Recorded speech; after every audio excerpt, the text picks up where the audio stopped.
Right, welcome back to Smithy Sessions. There's actually an episode 2-ish, 3-ish, if we include the first one. But we've made it past the first one, or the first one isn't out yet. So I guess we'll see if I ever get round to finishing editing. Hello, Smithy Sessions, your host Smithy, with yet again Split Conodom, otherwise known as Con. Con, how are you, mate? I am wonderful. I have been awake for 15-20 minutes, so let's see if I remember anything from 1998. Well, hopefully your dreams might have brought out some memories, mate. Who knows? When you was 1. Shania Twain, fair enough. Yeah, let's go. Wait, 1 minute. Short, blonde.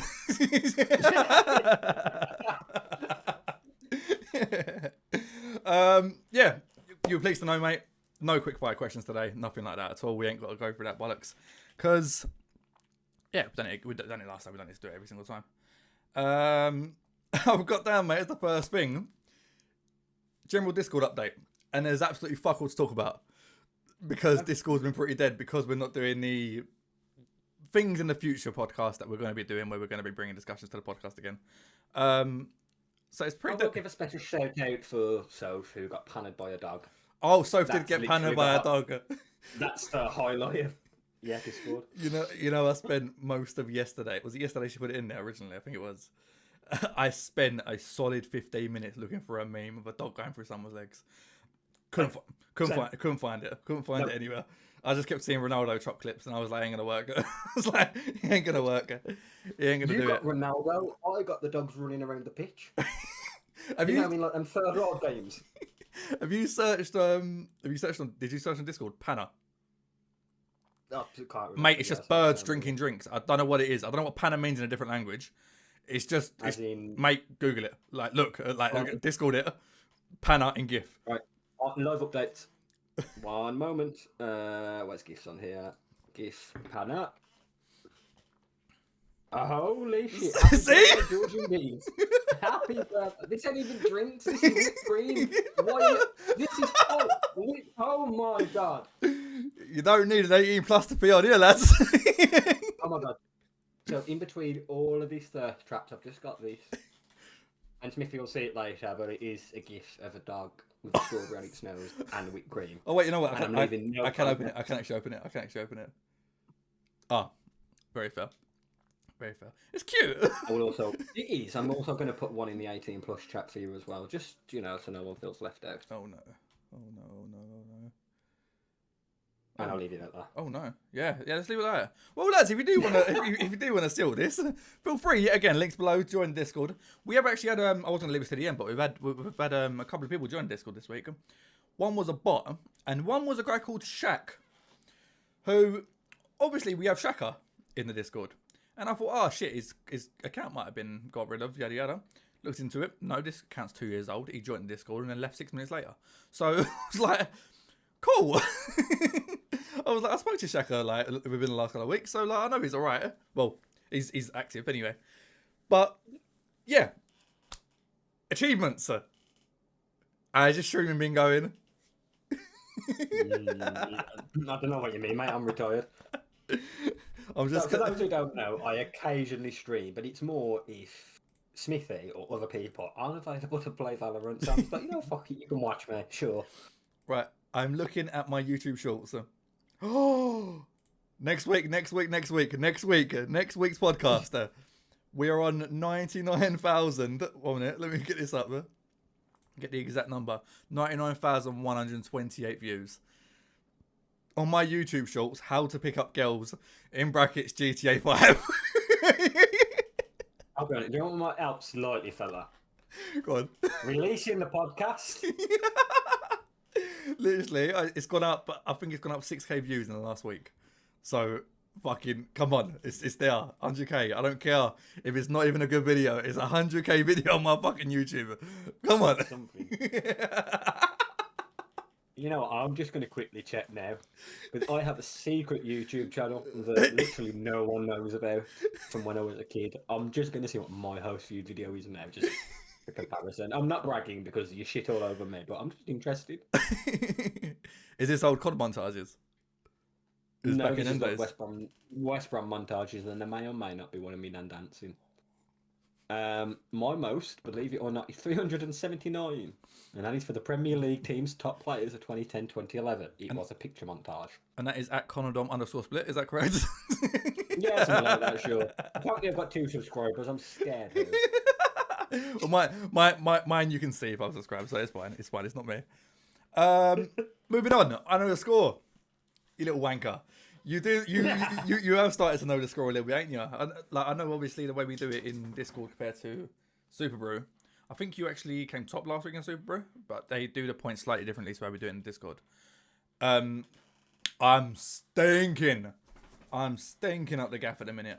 Let me actually get the leaderboard up real quick. Huh? I'm having a quick look at Super Brew now. Second, yeah, I came. I'm second bottom overall at the moment. I've won absolutely fuck all week, so. Yeah, Maddie's leading the way at the moment. Tina and Shaka are close behind. But 4 weeks in, and yeah, I'm absolutely stinking. You're actually middle of the pack at the moment. You and Tom are on exactly the same amount of points. So it's not terrible. No, you're middle of the pack. Alex had a really good week, and she ended up jumping from 8th to 4th. So Jesus Christ! You know what though? You need to half Alex's points. Why is that? Because of Liam. Because she gets it all from Liam. Yeah. Like Beth says, if I had the same and I didn't know, like say if it was, I don't know, about table tennis and like I just so happened to have a wife from Hong Kong, I'd be saying who's going to win this doubles match, Liam Young or, you know. I don't think you need to give the accent, mate. It's fine. I can do the accent, but we won't get episode 4. And then last person standing. God. Right, I know no one gives a shit about last person standing compared to one other score. I understand this, but it's the same cash prize, so fuck you all. I get to keep my money. You're fine. The issue for me more was the way it was won. What? I won? Like, no. Oh, because Alex. Because Alex. Yeah. Yeah, but I would have. Yeah, I would have been more pissed off if we all lost. Like if we all lost, and then that's how I won. I'd be annoyed, but yeah, I'd be more pissed off if it was the fact that we all lost and that's how we all got a point from it. But Maddie was still in the final 3, and she predicted, and for some reason predicted a team that hasn't scored yet in Aston Villa. So less said about that, better. I actually picked Newcastle, who luckily has a 6'12" bloke up front who can mimic a lamppost and score a header once in a while. You want to know a crazy stat about him? Is it that he's actually 6'12"? Other than that, yeah. No, he's the first German to score on his Prem debut since Gundogan in 2019. I thought a World War II joke was coming there, mate. That was nice. I genuinely thought, where the fuck is this going? Oh no. No. You're being nice. But yeah, no. So last person standing going well. It is restarting this weekend. A couple of people have already put their teams in. I'll do the same as what I normally do. I'll put it in literally the day before the first game kicks off. And yeah, I know the score. Not going well for me, but it's a long season, so we'll see. Right, and I've clicked off that now, and now I don't know what the fuck the next topic is. No FPL update, bastard. Oh, we can do an FPL update, to be fair, because you actually had a good fucking week. You had a good fucking week. This is the first week where I've not done it properly. Completely forgot to change my captain. Completely forgot to, captain and vice captain. I captained and vice captained 2 Nottingham Forest players from when they faced West Ham because I was expecting us to get absolutely smushed, and then we beat them 3-0. But for some reason, my head went, fuck it, let's keep Matt Sells in goal for another week. And let's vice captain him as well. Why not? Let's do that as well. Who was my captain? Oh, Chris Wood. So literally, I had my captain and vice captain were just null and void. Completely what was their score this weekend, Forest? Who were they against? Oh, Arsenal. They lost 3-0. Arsenal 3-0, yeah. Yeah, so they've lost 3-0 back to back. My captain. Right. I mean, again, at least you had the saving grace of Semenyo and Jay Pedro. Yeah. And Salah got the 9 points as well. Yeah, I do think I'm going to have to start captaining Semenyo a little bit more, though. Yeah. Because I was like, I'll be sneaky, I'll captain Jay Pedro, he seems to score. And then Semenyo just keeps popping up with these little 13s, 12s, and I'm like, yeah. Salah even a footballer at this point. I think that's something we're going to discuss in the next topic, mate. But Salah is he's doing what he does, where he has that rough start to the season and then he'll pick it up. I've noticed him and Haaland just have complete opposite seasons. Haaland starts off so fucking well, and then and then falls off around Christmas a bit afterwards. Salah's the complete opposite. Christmas hits, he's like, fuck it, I don't believe in Jesus. I'm gonna score some goals now. No, I've seen him with a Christmas tree. I am having this. I've seen him with a Christmas tree. I'm still going, man. I'm still going. But you know what? I would rate it so highly because I do the same. I would also like Christmas and 2 Eids off every year from work. So yeah. Well, he can't do it this year. He's Afghan. He can't do it. Well, mate, we might as well transition straight into this football talk because sports talk, I should say. I have got a few notes about this weekend and about even Champions League's back now. Champions League is actually on tonight, which I don't know any of. I don't know any of the scores. I don't know anything that's happened tonight. I've got a few from last night, and I've got a few from about. Would you like me to give you how it's going at the minute? Because I have been keeping an eye on it. What time did it start? 7:30, wasn't it? Did they have some early kickoffs as well? Early kickoffs, and you've got 4 games at half time at the minute. So earlier, boring. We'll get to that. We'll get to that at the end of this bit. So Premier League at the weekend. Exactly what I was talking about earlier about the big lanky lamppost of Newcastle. Do you know how to pronounce his surname? I know it's Nick. Voltemada. Okay. Yeah, Volts. Yeah, maybe. Well, he scored in his debut for Newcastle to beat Wolves 1-0. I didn't watch the game. I didn't watch any of the early kickoffs. I didn't watch any of the 3 p.m s at all because obviously there is no way of watching that in the UK. So yeah, I definitely didn't watch none of the 3 p.m s. Martin Zubimendi scored twice as Arsenal beat Forest 3-0. Was that in the late? I think that was a late game on Saturday, I believe, or was it the early kickoff? It was one or the other. I can't remember. It was the only early kickoff because went that game broke for Chelsea 2-2. We was the late gamer. We was the 5 o'clock, huh? And then they were the 8 o'clock. Huh? You're right. Yeah, you're right. Yeah. Next note I got before we get onto West Ham, Rangers lost 2-0 to Hearts, remaining winless after 5 league games. Get that vegan contact that club and get Gerrard back in now. For fuck's sake, Russell Martin, you're ruining the club. Have you seen?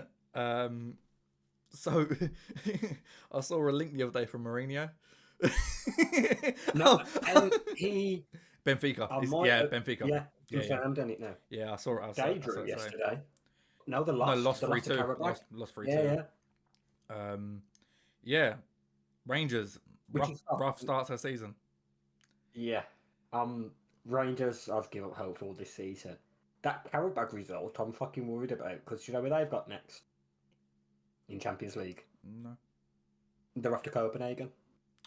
Okay, I didn't. And I'm sat there thinking, easy game, and then they've just beat Benfica. So it's like, Benfica. My next quote is 5 words long, and it's West Ham dicked by Spurs. I don't think I can say anything. I think. Have we spoke about the game at all? I spoke about it with some people. I don't know anything. We've had him passing, and it was along the lines of, "What the fuck was Souček doing?" Souček's ridiculous challenge from him to get on Polinia. Like, it's an easy red card. Ref saw it straight away as well. And fair play, because they didn't go to VAR. Thank fuck for that, because it was an easy red card. Easy decision to make. Get the game going. Although, wouldn't have minded if it ended there and then. So it would have been helpful. We could have set the 3-0 and then give the players a little more rest. But even like team choice and shit like that, mate. We had 2 strikers on the bench. We had Callum Wilson. Sure. Our striker choices are Callum Wilson and Nicholas Fulkrug. We had 2 strikers on the bench and decided to play Bowen up top, rather than playing him out on the wing where he does his damage. We're not going to score goals with Bowen playing striker. It's just not going to happen. He'll get a lucky one every so often. I'm really disappointed in Hermansen as well. Like, you know, I've been a big fan of Hermansen for a while before we went to Leicester, and he's been shit. Well, I haven't got this written down, mate, but we've re-signed Lucas Fabianski. I know. But to be fair, like, you got Foderingham to fuck off. League One wears. League One. I think that might be our best bit of business this window. It really is. Like, get him gone. Again, the man played how many games for Rangers? Fair fuck. The SPL is not the Premier League, so you fuck off to Cyprus. Yeah. And you stay over there. Fair play to him. Fair play. Mate, getting a move to Cyprus, I'll fucking take that every day of the week. Mate, you know what? He's a lot closer to Turkey for that hair transplant. Yeah. You'll see the Kenya in the changing room. But now going back to that game quickly, Yeah. what a performance by Bergwall. What a Bergvall was really good. There was a lot of players in that team. Xavi Simons had a really good game. They had a good debut for Spurs. Their defense were yeah. Again, he didn't do much. Like he was alright. He didn't do much. Which he nearly scored right at the end of the game, and that would have been a tipping point. I reckon Sank would have the 10 fans that were left in the stadium might have done something to him, especially if he ran over to try and steal the stall. I reckon that would have been amazing. I reckon something might have gone wrong now. But yeah, no, he nearly scored right at the end of the game, so I'm quite happy that he didn't. But yeah, something needs sorting. I'm a big Potter backer, but team choice just wasn't here at the weekend. It was just a stupid game. Last game of the Premier League on a Saturday was Brentford scored in the 94th minute to draw 2-2, I believe it was, with Chelsea. Or was it Carvalho? I think Carvalho scored in the 94th minute. Yeah, 90th plus 3. Okay. So yeah, I didn't watch the game. I didn't see the goal. I didn't see anything to do with it at all. It's just Chelsea dropping points that they need to keep. It's the SJ Derby. It's the SJ Derby. Anymore. Yeah, he's still about. It's the SJ Derby. Go on, up to Brentford, if that's who you're supporting this week. It's half and half shirt down the middle. Yeah, I ain't got nothing else to say about that. I can't just quickly touch on the Championship, mate. Should we talk about Championship this week, or should we leave it? We got dicked 3-0, mate. I think we can discuss West Brom losing my better and losing 1-0 to Derby. What? So it weren't even the fact that we lost. Look, I get it. Derby, bogey team. John Eustace, bogey manager. But it's typical West Brom. It was the 125th anniversary of the Hawthorns ground. Fantastic. Brilliant day. But we lose. I remember when we did this stuff for Aston and we had all the white kits in the Premier League and Jamie Vardy dicked us for Leicester. Like, lads, just something, I beg. Speaking of Vardy, he's doing shit in Italy, so fuck you. Is he really? I've not seen much. I saw him come off the bench and I saw when he had an interview, they basically said you're too old. And he was like, he said, yeah, he was like, well, I'm not. I mean, it might come into his own. I just, from the bits I saw of him, and again, social media can very much highlight the poor performance or good performance on their narrative. Yeah. He looked wank. Yeah. I'm glad we didn't sign him. I'm glad we signed Wilson over Vardy. But you're saying that though because Wilson banged. If he didn't get a few goals already, you'd be going, I wish we got Vardy. Wish we got Calvert, mate. Fucking, just got anywhere. Bring back Carroll, mate. Fucking, mate, that's ain't happened the weekend. Andy Carroll got sent off for Dagenham.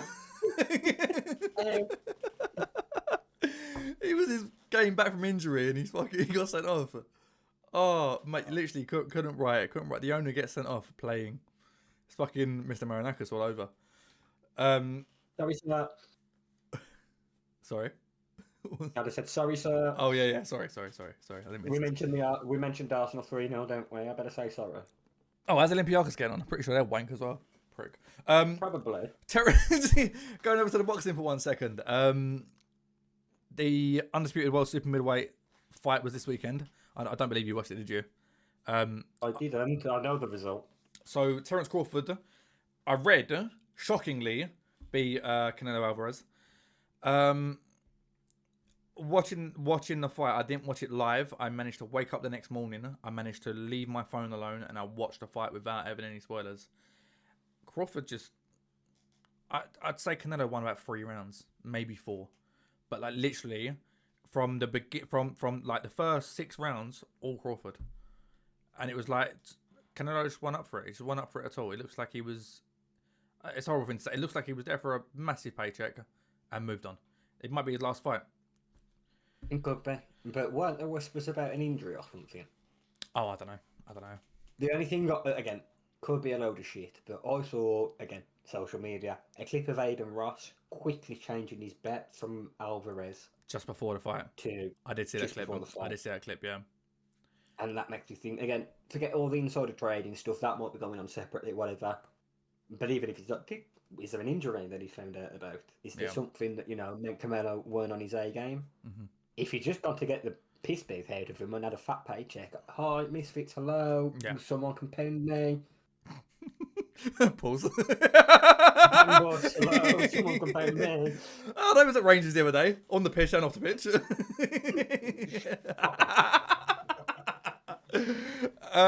Back to the football. Ruben Sellers sacked by Sheffield United. And I've got there an arrow.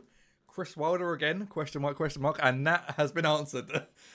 Chris Wilder brought in for what, the third time? I think it's third time. Third or fourth. I mean, again, I'm just going to bring it back to the playoffs last season. Playoff final, you've got Sunderland versus Sheffield United. 1 goal settled it. Sunderland go up, look like they're doing there, the mid-table Premier League. Sheffield United go, you know what, that man that's got us to the final, fuck him off and let's bring in the unproven Hall coach. Yeah. It's what happens. Personally, I can get where you got Wilder, comfort. Again, you're a West Ham fan, you know how it goes, comfort managers and players. Yeah. To me, I'd be putting the stops out and seeing if Dyche wanted it. Yeah. That's what I'd have done. I think they've got a stability with Chris Wilder, and it's like that ex that you can never leave. It's Chris Wilder. It's you got exactly what you said there. Accountability, stability. It's exactly what you want in a manager of Sheffield United. Burnley. If Burnley get rid of Parker this year, Dyche is coming back. I have no doubt about that whatsoever. I'm just, as a championship man again, I am just dreading having the fucking centre backs playing right and left wing, because that's impossible to mark. Like, you only saw it for a brief point in the fucking Premier League when all of a sudden, Jack O'Connell's up front. It's like, that's hard to mark, I'll tell you now. And then I've actually just got news in order. It's not necessarily in any order. It's just the news when it came in. Sad news. The saddest news of the week. Ricky Hatton passed away. Yeah. Which is fucking wild to read. Obviously, I don't know if anything's come out yet. I know there's a lot talking about it online. And a few of the memorial tweets alluded to mental health. And put the rumors out there pretty much. All I'm gonna say about him, he's literally the guy that got me into boxing. Him v Manny Pacquiao, him v Floyd Mayweather, more importantly, was the fight in 2008, I think it was. 12-year-old me, well into boxing. It made me fall in love with the sport. And he was my first ever guy to look up to in boxing. Like, he was put as the British guy for such a long time as well. And regardless of all his demons and his addictions and other things, at the end of the day, a legend's died. Don't matter who it is. Absolutely. Rest in peace. Fuck you, Hulk Hogan. No, Terry Bollea's a wanker. Hulk Hogan. Not bad. For the podcast section later on, just in case. Right. From one dead guy to another, Mohamed Salah,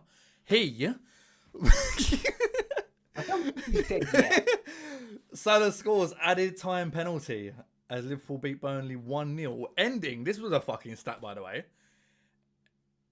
You right? Yeah. When you went from one dead guy to another, I was ready for the Charlie Kirk debate. No.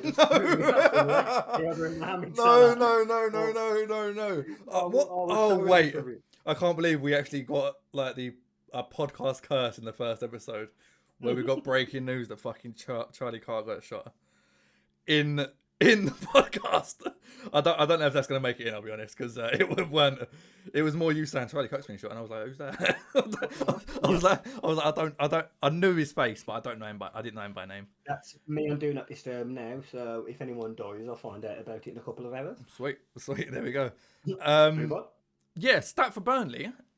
That Liverpool game, then winning 1-0, mate, ended their 34 home game undefeated run. Obviously, a lot of it was in the Championship, huh? But 34 home game undefeated, fucking fair play. And they nearly got away with it as well. Yeah, unbelievable performance. Like, Liverpool, them doing what champions do, they're grinding out like wins. What was it now? I think in the last 4 games, I want to say, they've scored winners or important goals within the last 10 minutes of normal time. Burnley came there for the draw. Burnley came there for the 0-0. They had a game plan. They was doing well. They had 19% possession. They knew what they were doing. They were sitting back. They were taking the pressure. No Isak in the squad either, so he's not made his debut just yet. I'm not sure if he's in the squad tonight, but yet again we'll talk about it. Is he in the squad? As of tonight, he's made his debut. As of recording, he's currently halfway through the game. Okay, cool. Or Okay, it cool. might be over. They were winning 2-0 at half time and he hadn't scored. Okay, okay. Over to darts very quickly. The World Series of Darts happened. Michael Van Gogh beat Luke Littler in the final. Same old, same old. Just like the tennis at the minute, mate. You've got the top two and they're playing each other. Same old, same old. And then last night, Champions League returned. The Champions League. Arsenal 2-0 against Bilbao at Bilbao. Tough ground to go to, but 2-0 win in their first game back in Champions League. That's a great fucking start. Well. Great fucking Looked start. comfortable as anything. Mm-hmm. And other side of London, oh no, same side of London, I should say. Spurs beat Villarreal 1-0. Did you see Thomas Partey come on? Come on. No, I'm so glad he did because that would have been awful. Thomas Partey got substituted on. I don't know if this can actually stay on his podcast. The crowd is chanting. She said no. He said no, Thomas. He said no. Literally, he was like funny as fuck. All right, fair play. All right, mate. I've not searched anything. That is all the sports news that I've got for the last week. Let me know about Can run tonight, through mate. the rest of the Champions League results quickly. Please do. Again, last night Mbappe scored 2 penalties in the 2-1 win over Marseille. Mm-hmm. As you mentioned earlier, Karabakh beat Benfica. Yep. USG beat PSV. I did see that. And that is a goal for Kevin McAllister. Yeah. Home Alone. Alexis is Home Alone. And in the game of the night, Juventus played Dortmund. It went 4-4. 4, yeah. All 8 goals were scored in the second half. And guess who came up to score the fucking equaliser again? For who? Who scored the equaliser? It was for Juve. I don't think I could tell you their striker, mate. Or anyone. It wasn't a striker. It was Lloyd Kelly. Again. Lloyd Kelly. Fucking hell. He scored one the other day. 2-2, isn't it? Yeah, 2-2. Fucking hell, yeah, fair play. ridiculous. And to top it all off, Garassi played. And there was a mix-up with his shirt. So we've got Garassi, Dortmund, 9 Dortmund. It was hilarious. That was like, he loves Dortmund so much he's changed his name to Dortmund. It was back in the day when everyone was like, Stephen Ireland's Irish. Even though he weren't. It was like, you've got to write your name on, yeah. But yeah, no, that's about it. And for today's results, nothing really happened. Mate, Stephen Ireland was Irish. Oh, yeah. He was. There's another one I'm thinking of that weren't. Mate, again, I've barely been awake. Stephen Holland was Irish, yeah. Steve Holland? He went. Yeah. But no, today, quickly, Olympiacos, who we mentioned, they drew with Paphos. Okay. 0-0. Slavia Prague and Bodo Glimt 2-2. Okay. As it stands, we're in about the 60th minute. Inter's beating Ajax 2-0. Inter beating Ajax 2-0, okay. Bayern's beating Chelsea 2-1 in the Nicholas Jackson derby. Okay. And he's not less play, is he? Because he's alone. I don't believe so. Harry Kane scored, I know that. Liverpool's just about beating Atletico Madrid. Wait, sorry, mate. What was 2-1. what was the Bayern Chelsea score, sorry? The Bayern Chelsea was 2-1 Bayern. Fucking hell, okay. Bayern, own goal Chalobah, penalty from Kane, I believe, or goal from Kane, and Palmer for Chelsea. Well. Liverpool 2-1 against Atletico Madrid right now. I'm surprised that Atletico scored 1 goal, because I imagine that would be Burnley on steroids. And PSG slapping Atalanta 3-0. Ah, I like Atlanta. Shame. And just for anyone lurking who may or may not like Welsh teams, Nottingham Forest to beat Swansea 2-0. Igor Jesus got 2. You did say lurking.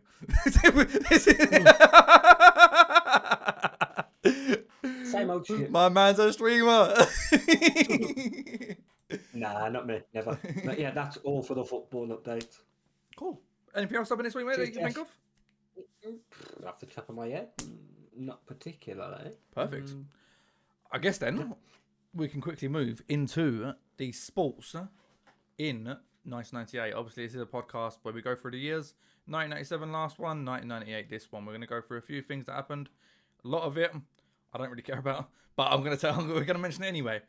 So we're looking at American sports first of all. Yet again, we're going to go look at the Denver Broncos. Was you a Green Bay Packers fan? Is that what we said last podcast? Yeah. They lost. The whole of Denver Broncos we care about is from South Park. Yeah, true. Very true. I want to know which one's Cartman's dad. We'll get more onto South Park in a little as well. Denver Broncos beat the Green Bay Packers to win the Super Bowl. I haven't got the score because yet again, Don't really care. New York Yankees beat San Diego. I'm scared to say this word. Padres. Padres. Padres. Padres. Yeah, it's overly San Diego. It's overly Rey Mysterio. To un-PR Smithy there, he's overly ethnic, and although he had a housekeeper, she wasn't Spanish, she was Polish. She was Lithuanian. So New York Yankees beat the San Diego Mexicans to win the World Series. Derek Jeter was actually on the New York Yankees team. It's the only name that I recognise from the team, so I just thought I'd shout him out quickly.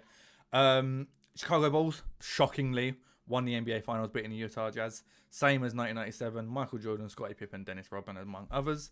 More on Dennis Rodman in a little while as well, when we talk about the wrestling. Yeah, this is also the year where the NBA was shut out for 6 months, 6.5 months. Was it really? There was a major locking. Yeah. Oh, right, okay. So the season began on a 50-game schedule rather than the usual one, so it got extended. And Bulls beat Jazz, I think it was. Utah Jazz in the finals, yep. Yeah. Okay. Stanley Cup, Detroit Red Wings. I think they won it 2 years in a row. I think they won it in 97 as well. Beat the Washington Capitals. Yet again, I don't know much about ice hockey, so we're going to leave it at that. For some reason, mate, I googled what the world's strongest man was that year.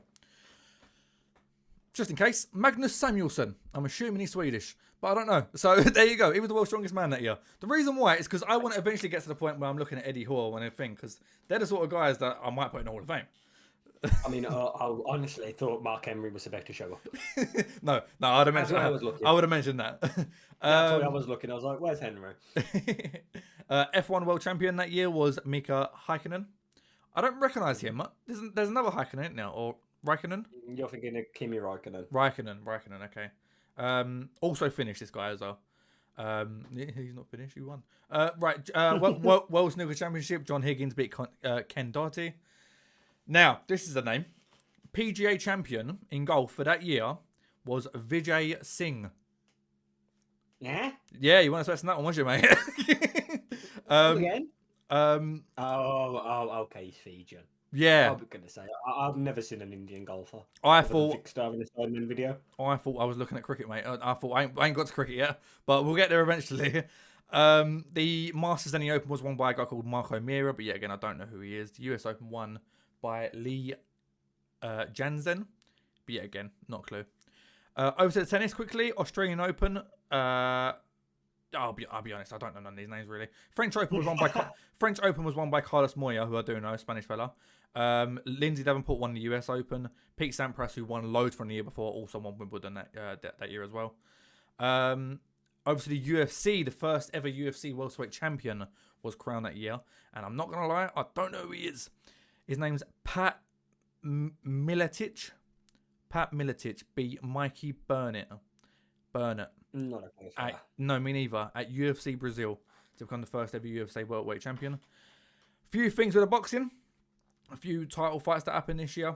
Well, first of all, people that have held their title for the whole year. Evander Holyfield held the IBF heavyweight title and the WBA heavyweight title for the entire year of 1998. Shane Mosley held the IBF lightweight title for the whole year. That was this year we stopped Ruiz badly. Is that 5th round stop? I'm pretty sure. It might have been this year. I don't know off the top of my head. Lennox Lewis held the WBC heavyweight championship for the entire year. Oscar De La Hoya held the WBC welterweight championship for the entire year. And your favourite, Joe Calzaghe, held the WBO super middleweight championship the whole year after previously beating Chris Eubank, which we mentioned in the last podcast. On top of that, a few fights where people won a title. Roy Jones Jr. beat Lou DeVal for the WBA light heavyweight championship. Manny Pacquiao came along. This was the year where he came out. Not came out, but came along. Become known. Beat a guy called fucking hell. Beat Chatchai Singwancha. Oh no. I don't think I can help you. To win the WBC flyweight championship. And another name you might have heard of, Floyd Mayweather Jr.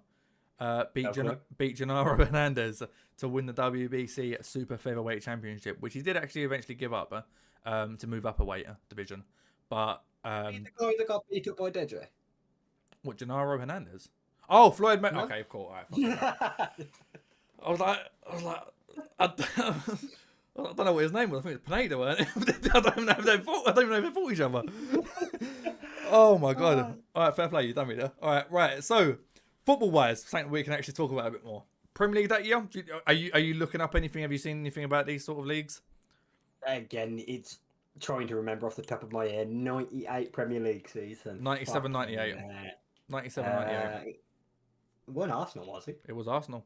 Nigel Winterburn, most appearances that year. We've got Ray Parlour. I'm just going to name a few names from the list that made over 20 appearances in that season. I just wrote like a little list of people that I recognise. Ray Parlour, Romford Pele, Mark Overmars, Emmanuel Petit, Patrick Vieira, David Seaman, Dennis Bergkamp, Lee Dixon, Tony Adams, Ian Wright, Martin Keown, Nicholas Anelka. League on that year. What a blind. League on that year. Just touching on Arsenal again. Yeah. They did the double that year. Oh, I don't care about Pick Up.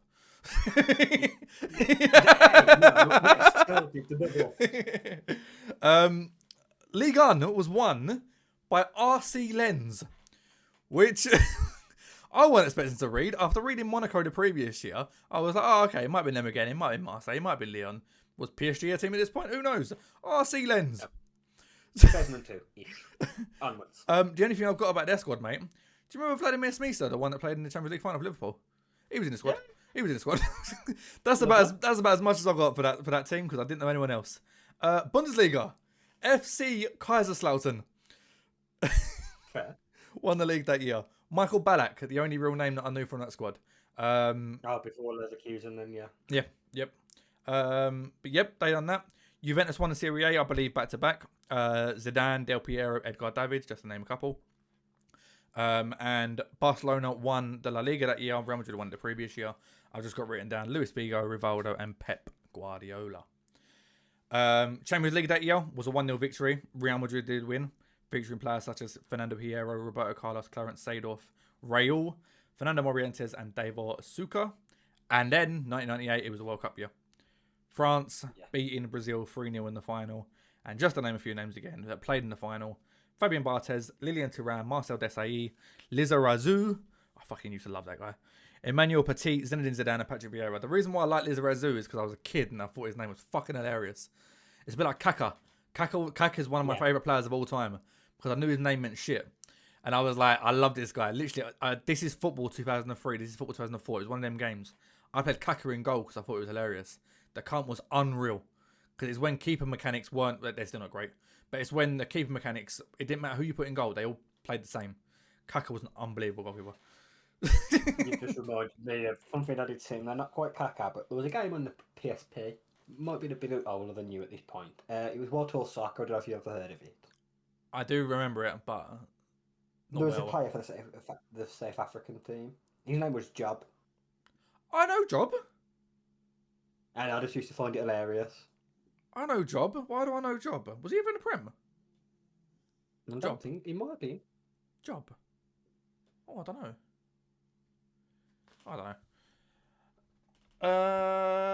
Yeah. Last bit about the sports before we take a little break. The Sports Hall of Fame.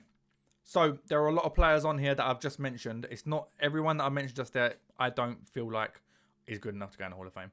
However, there are a few people on there for their achievements within the year. I have decided to add them in. There's a lot of people on there that I've already mentioned that are already in, but I'm not going to mention them. I'm just going to mention the ones that are new. So, Shane Mosley, IBF lightweight champion, beating Philip Holiday in that year as well. Joe Calzaghe was WBO super middleweight champion, beating Chris Eubank. Tiger Woods, this is his first trophy that he won in golf in 1997. He won the Masters.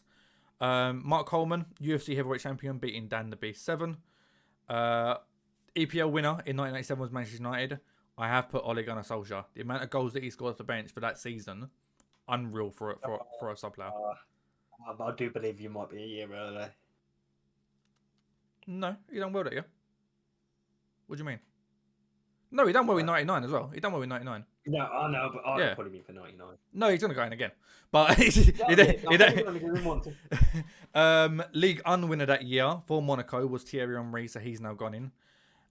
Serie A winner for that year was Zinedine Zidane. Obviously, he won it again the following year, Juventus again, so he'll go in it again for the next podcast. And La Liga winner for that year Roberto Carlos has gone in as a new person as well. As I said, there are people that was in them teams. For example, Del Piero, he's already in the Hall of Fame. So I've left him in it, and I've put the note next to him that he won it in '97 as well.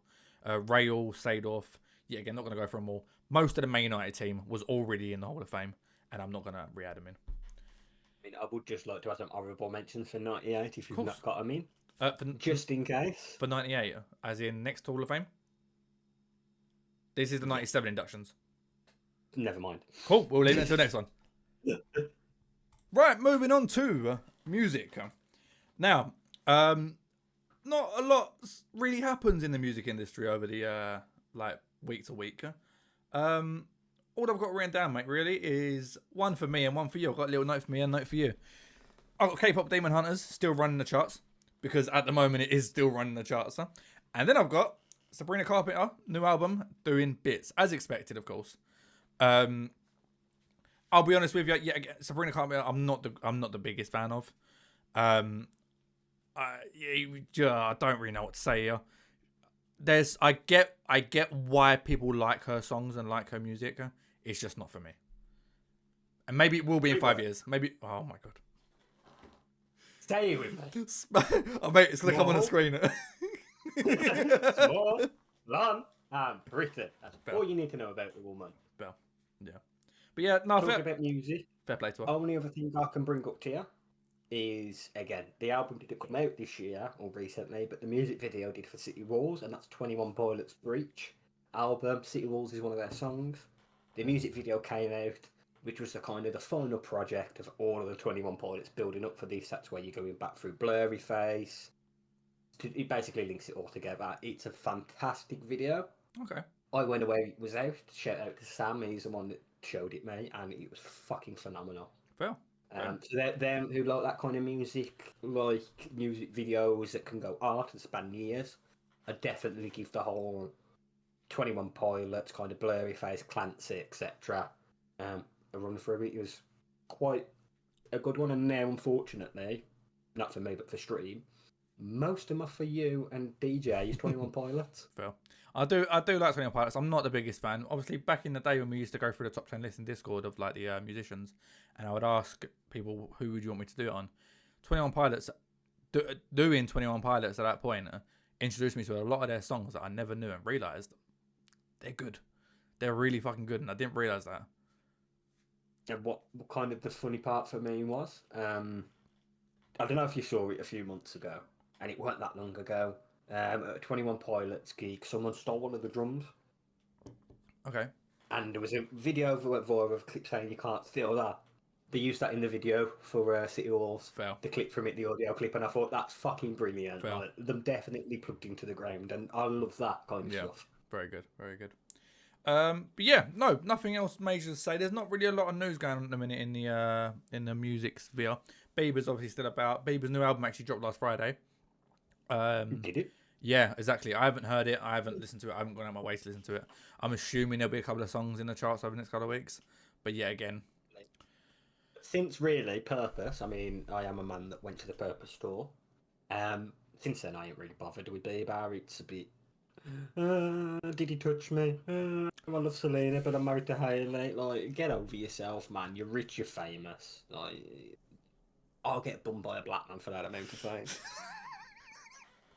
Next. So music in the year 1998. Speaking of being bummed by a black man, I was about to say, Kelly's on here somewhere.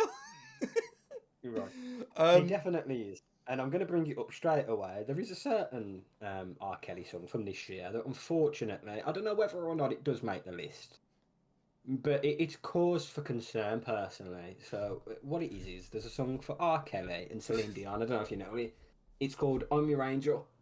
And the reason why I want to bring to the attention of, if they've not already used it to prosecute R. Kelly, use it, because that man is gripsing onto a little boy so hard in that video that I'm scared for him. And it is nearly like 30 years later. It's fine. It's fine. The boy's 36 now. It's fine. It was you. It was you. It was a little black boy. It was you. Yeah, I saw Michael Jackson myself. I couldn't get over it. The smell of piss and I believe I could fly. It's drugs. It was the fucking drugs. But I will say he's the world's greatest paedophile. Next. Please, like, view it. Right, listen, Spotify. You know there's a song called "The World's Greatest." Please don't quote him on that because that is a great quote there of the world's greatest paedophile. Get out on a t-shirt. What's really bad? I've got a parody running through my head now, like a Weird Al Yankovic style. I'm that sad in the sky. Oh, I wonder when he's going to come in the Hall of Fame. Fucking hell.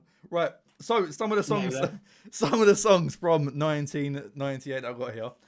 You got Lighthouse Family, High, great song. Yeah. So just to explain, because I didn't actually explain it in the last podcast, and I actually explained it to Con before this podcast today, because I never explained it to him last podcast. The only songs that are currently getting into the Hall of Fame, or even attempting to get into the Hall of Fame, they have to, pardon me, they have to have charted in the UK top 10 within that year. It doesn't have to come out that year, but for the first time it's charting, it has to have come out in that year. So there are plenty of songs on here that won't be on here. There's songs that came out in 1998, but they might not have charted until 1999. So they'll be on that list instead. If they didn't chart in the top 10, they won't be in the pot. They won't be in the Hall of Fame until future episodes where we go through certain artists and we do that. But that's a very much in the future thing to talk about. Aqua. Weren't Barbie Girl this year, but it was Dr. Jones. There was a couple of other songs from Aqua as well. Yeah. Dr. Jones is the one that stands out for me. You got anyone in mind? Anyone in mind from 98? I mean, I got loads, but the issue is I don't listen to your prep. Mm-hmm. So I know some people that get funny about that, but fuck you all. So I've just gone for songs that were kind of released in 1998. So I've got quite a few. Yep. One of them being Angels, Sarah McLachlan. Yep. Again, I'm not doing a rendition, but you'll know it's the Arms of the Angel song. If you feel depressed. In all fairness, mate. In all fairness, you did it for me before the podcast started. And I got the song because I didn't understand what the song was until you sang it. And I was like, oh, fair enough. I do know what it is. Yeah, because everyone knows that little stupid line. What line, mate? In the Arms of an Angel. Nearly. You've got the likes of Believe by Cher. Mm-hmm. Yep, that is on my list here, mate. Like, other than Sonny and Cher, probably the only Cher song I can think of ever off the top of my head. Yeah. We had stuff, again, the one I gave a major stand down to, again, we discussed this a little bit before the podcast, and Smithy told me that he may or may not have got rid of a song from his list. I did. I've re-added it back on because I listened to it in the car and I was like, I want songs with words. But I made a mistake. I'll hold my hands up. It is back on the list to go on the Hall of Fame. The song in question it's called Carnival de Paris by Dario G. You might not know the name. Any kind of football fan in the world will know the song, so I feel like it might not have lyrics, but it is. I made a mistake. You've got, again, Will Smith. He hit his peak in this year with some of his music. I got Jiggy with it. I got two main songs on there. I got Getting Jiggy with It, and I got Miami written down as well for Will Smith. Exactly the same two I've got. Again, speaking of very good black artists this year, we've got It's Fine, Do Wop, or That Thing by Miss Lauryn Hill. Lauryn Hill, yep. Arguably, I grew up on that song. Great song. Absolutely love it. Great song. You've got Fly Away, Lenny Kravitz. Yep. I like Lenny Kravitz. And another absolute banger. Hard Knock Life, otherwise known as Anthem by Jay-Z. That's the last song on there. That's the song that charted latest in the year that I wrote on my list. So that came out towards the end of the year. Ghetto Superstar. Yes, very good. Which sampled the Bee Gees. Again, Big might listen to a bit of the coming to the film. Talk a bit later on. But there was a film come out called Armageddon that most people will know about. There was. And if anyone don't know, the song for that film was I Don't Want to Miss a Thing by Aerosmith. Indeed. It was also a 1998 song. It was. One of my favourites as well. Mm-hmm. Alongside with Iris by the Goo Goo Dolls. That's the first one on my list. Which also came out in 98. I'll just go through a few quickly. You got so Titanic came out in 1997. My Heart Will Go On charted 1998. So that is a song right there. Savage Garden released. What Herman R. Kelly did to that, for what Herman R. Kelly did to that child in that music video, she's not going in the Hall of Fame. Savage Garden play Truly Madly Deeply, and there was a couple other songs that made the top 10 that year. Spice Girls done what Spice Girls did at this sort of time with Stop and Viva Forever. Robbie Williams, Let Me Entertain You, that came out this year, as well as Millennium. Obviously, I know we spoke about Angels. Angels did come out in 98, but didn't chart until 99. So they will be in the next podcast. Brandy and Monica, The Boy Is Mine. Great song. To that one. Great song. Such a classic. Other ones that I've got here, Music Sounds Better With You by Stardust. Mm-hmm. Absolute, again, if you've ever been in a gym in the UK, yeah, in the last 25 years, you've heard that song played ridiculously. Kiss Me by Sixpence the Richer. Mm-hmm. Another classic from that era. One of my favourites from that era was actually One Week by Bare Naked Ladies. I've got it. 1 week and you looked at me. Yeah, fuck yeah. Yeah, exactly. Shit like that. The Rockefeller Skank by Fatboy Slim. Mm-hmm. Again, both of those songs were in the Digimon movie. Yep. You nerds out there will appreciate that one. Other than that, I don't know if you were ever a fan of DMX. That was. Rough Rider Anthem came out this year. Yep. Fucking banger. The Venga Boys, I know we discussed them, and a lot of their music came out around this time. Some of them might have charted in the later years, but I do have Boom Boom Boom down, and I also have We Like to Party down. Yes, We Like to Party. Yeah. They are both in the 1999 nominations as well. Just before we go on from now. When You Believe, Whitney Houston and Mariah Carey. Yep, that is also on there. I'm actually looking at the playlist now quickly. Got rid of the Discord notes. Discord notes even. Is that from you? Is that done from you? Yeah, pretty much. I could throw in a few other ones, but again, most of them might be on the playlist. The only other one I will throw at you is Pretty Fly for a White Guy. Who was that? Offspring, yes. I don't know if that charted, mate, I'll be honest. I don't know if that charted. That's right. That's racism. I don't know if it did. But it's racism. Because it's definitely a song that would definitely be on my playlist if it was there. Mate, if Shania Twain can chart, then this fucker can chart. Wait, the Offspring. Not 99 either, no. I don't know, mate. I'm Googling this. Pretty Fly for a White Guy. 1 Week, by the way, also charted in 99. So that's also on the next playlist. Yeah. Bastards. Weekly chart. The UK. Where are we? Why is there so many versions here? Get a loss. UK. What's OOC? Official charts, number 1. P position. What song was that, sorry? Pretty Fly for a White Guy. By the Offspring. Pretty Fly for a White Guy by the Offspring. Pretty Fly for a White Guy, the Offspring. I've not got... Did it say a date, mate? No, that's this year. The Offspring. Let me actually just type in. Pretty Fly. UK chart, 98-99. Right, it's in a playlist. Oh, it's in 99 nominations. Oh, it's in 99. Alright, cool. It's in it. Next week. Fucking hell. Oh my god, that was hard work. Why is the Offspring not on there? It's got a white man at the title. Oh my god, it's not in alphabetical order. Fuck's sake. It's got all the does at the bottom. Fuck's sake, man. Alright, yeah, no, so I've got like the Cardigans, the Chemical Brothers, the Offspring, the Vine Comedy, the Cause, the Wise Guys, all at the bottom. Fuck's sake. Right. Anyway, just to go over a couple more, we were talking about football a minute ago. Fat Les Vindaloo. Oh, fuck yeah. That was 98. There was another version of Three Lions by David Skinner. Them lot. Frank Skinner. Fucking hell, David Skinner. Oh my god. Frank Skinner, David Baddiel. Yeah. They did another version that year that also charted. Save Tonight, Eagle Eye Cherry. That came out. Was that year? That charted that year. Another one of my favourites. Another Level brought out Freak Me. Freaky Baby. That song. That came out it charted in 98. And the last one I got in here that hasn't been mentioned so far, Cruel Summer by Ace of Base. That's the last song I got written on here. Oh no! Skipped over that. No, it's not. Because on the playlist, saying that I didn't write it down, mate, but it's on here. Yet again, talking about South Park later, Chocolate Salty Balls. That charted That charted in 1998 in the UK. Do you remember when the UK used to have fucking humour, mate? It's bollocks because we were. Miss Chef. It's bollocks because we were barely even born. But the UK used to have humour. I miss Chef so much, man. Oh, so Bring back Chef, bring back a poo. remix them two put out a song. Fucking hell, what would that be called? I don't want to actually imagine.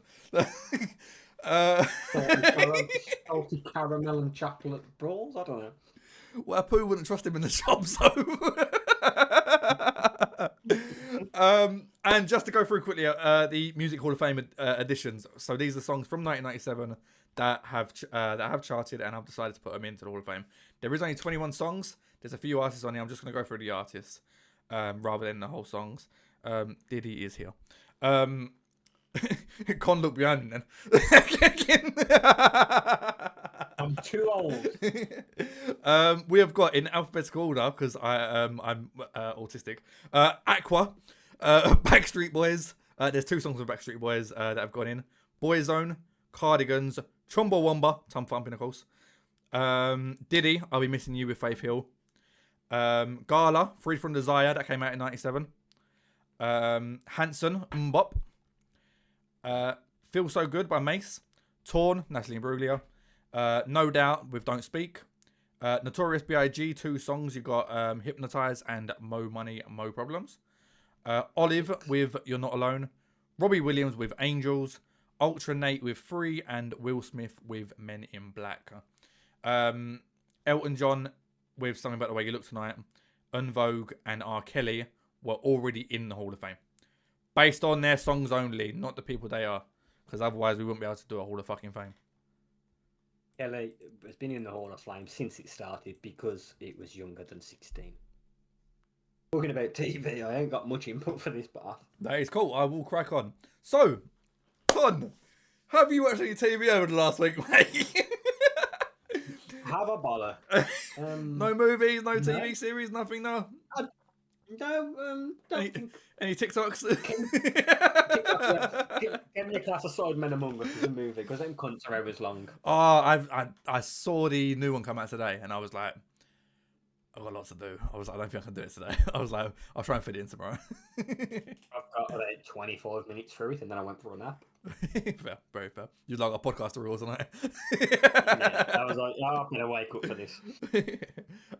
So I have watched a little bit. So the nights when I'm not gaming, the nights when I'm not streaming, the nights when we're not recording, I'm realistically watching movies with the family. Men in Black was the first film that we watched this week. It came out in 1997. That is something we'll be talking about. Obviously, could potentially go in the Hall of Fame as it is from 1987 backwards at the moment. We'll be discussing stuff that came out in 1998 shortly, which we'll go over in a moment. Men in Black, any thoughts? Any memories? Black man and a white man and some aliens. No, okay, so I don't know if it's number 1. You'll be able to tell me because you watched it recently. Yep. There's a scene where Kay is talking very nicely to an alien woman or whatever, and there's like an alien baby in the car, and all you see in the background is this alien pop out, grab Will Smith's character, and just start flinging it. I don't think that's 1. I think it's 2. I'm pretty sure it's 2. That I vaguely remember that, other than the talking pug, that weird-looking alien that I've definitely shagged worse than the worm-looking thing. You want to say hi to anyone? No. So, number 1, just briefly go over it. It's actually Vincent Dion. I don't know how to pronounce his name. D'Onofrio. You know the fella from I don't know how to pronounce his name. He's the big bald fella from Daredevil. No, I know who you mean. You know what I'm talking about? He's in quite a lot. So he's the main like alien in the in the movie. It's based on a bug who comes down from Earth and gets inside a body, and then but yeah, Will Smith gets pulled in. He was NYPD, got pulled in by Tommy Lee Jones. Comedy weren't like it at the time. It's an unreal movie, especially for its time. I'm going back a few years now, 1986, going back to the Karate Kid Part 2. I have seen Karate Kid Part 1, Part 2, and Part 3 now, which I've also watched this week. I can't really say much positive about it. Karate Kid 1 was good because it was different. Karate Kid 2 was alright, but it was the same as Karate Kid 1. Karate Kid 3 was the same as Karate Kid 2 and 1. It was an advancing story, but didn't advance enough. If I'm comparing it to stuff around the same time, like Rocky, like Terminator, like RoboCop, there was more to the movie rather than this Asian kid's gonna have a fight, this white kid's gonna have a The fight. issue with Smithy is he basically thought for the first 2 hours of the film that it was actually the part of the not the newest Karate Kid, but the one a few years ago. So he's going, "When the fuck's Jaden Smith? Is he going to turn up at any point?" So yeah, I've not got a lot of good things to say about the follow-up to Karate Kid. I know they're well liked, but it just went for me. Ghostbusters 2. Is that anything up your street, mate? Again, mate, a lot of these films I have actually seen, but before I knew what my penis was. Fair. So like, I was a kid, so like I Fair. couldn't really tell you much about it. Bill Murray, again, fantastic actor. Is this the one with the big marshmallow guy? No, that was the first one, wasn't it? I don't fucking Yeah, know. I You've think- watched it. Yeah, no, it's the first one. If Yeah, it weren't in the film you've just watched, fella, then it's in the first one. I've watched a lot this week, mate. I've watched a lot. I've also started 3 movies, but fell asleep to all 3 of them. It was like the last movie of the night. I'll get onto that in a second. It's one of them that you recommended to me as well. You take my fault your wife's boring. It's one of them that you actually recommended to me as well. But yeah, Ghostbusters 2, wasn't a big fan. I wasn't a big fan of Ghostbusters 1, but I watched Ghostbusters 2 anyway, just because it was on the list. Weren't great. Back to the Keep Future. peeking, fella. Oh, am I? Oh, my bad. You cutting out words. I just want to make sure it's not on the recording. It might just be Discord. I'm alright on my audio. That's mixer. fine. I can pick up the sentences anyway. Then the problem. I just don't want you to get all through this and then you're missing half your words. No, that's fine. That's fine. Appreciate it. Cool. Back to the Future Part 2. I did watch that this week. I really enjoyed Back to the Future Part 1. I only watched it for the first time for this podcast like last week, maybe a week before. Unreal movie, the first one. Part 2. This is what I mean the Karate Kid needs to be doing. It was a transition from the story. It was something a little bit different, but kept the same vibe. Comedy was great. Christopher Lloyd's great. Michael J. Fox was decent. It's Is he just still a trying really to fuck his mum in this one? No, that was the first one. That's what I'm saying. Yeah. You said it continued. Is he still trying to? Oh, fuck no. So has the Parkinson's come out yet? no, Is he shaky? not yet. Not just yet. He's getting there. He's getting there. It nicked him.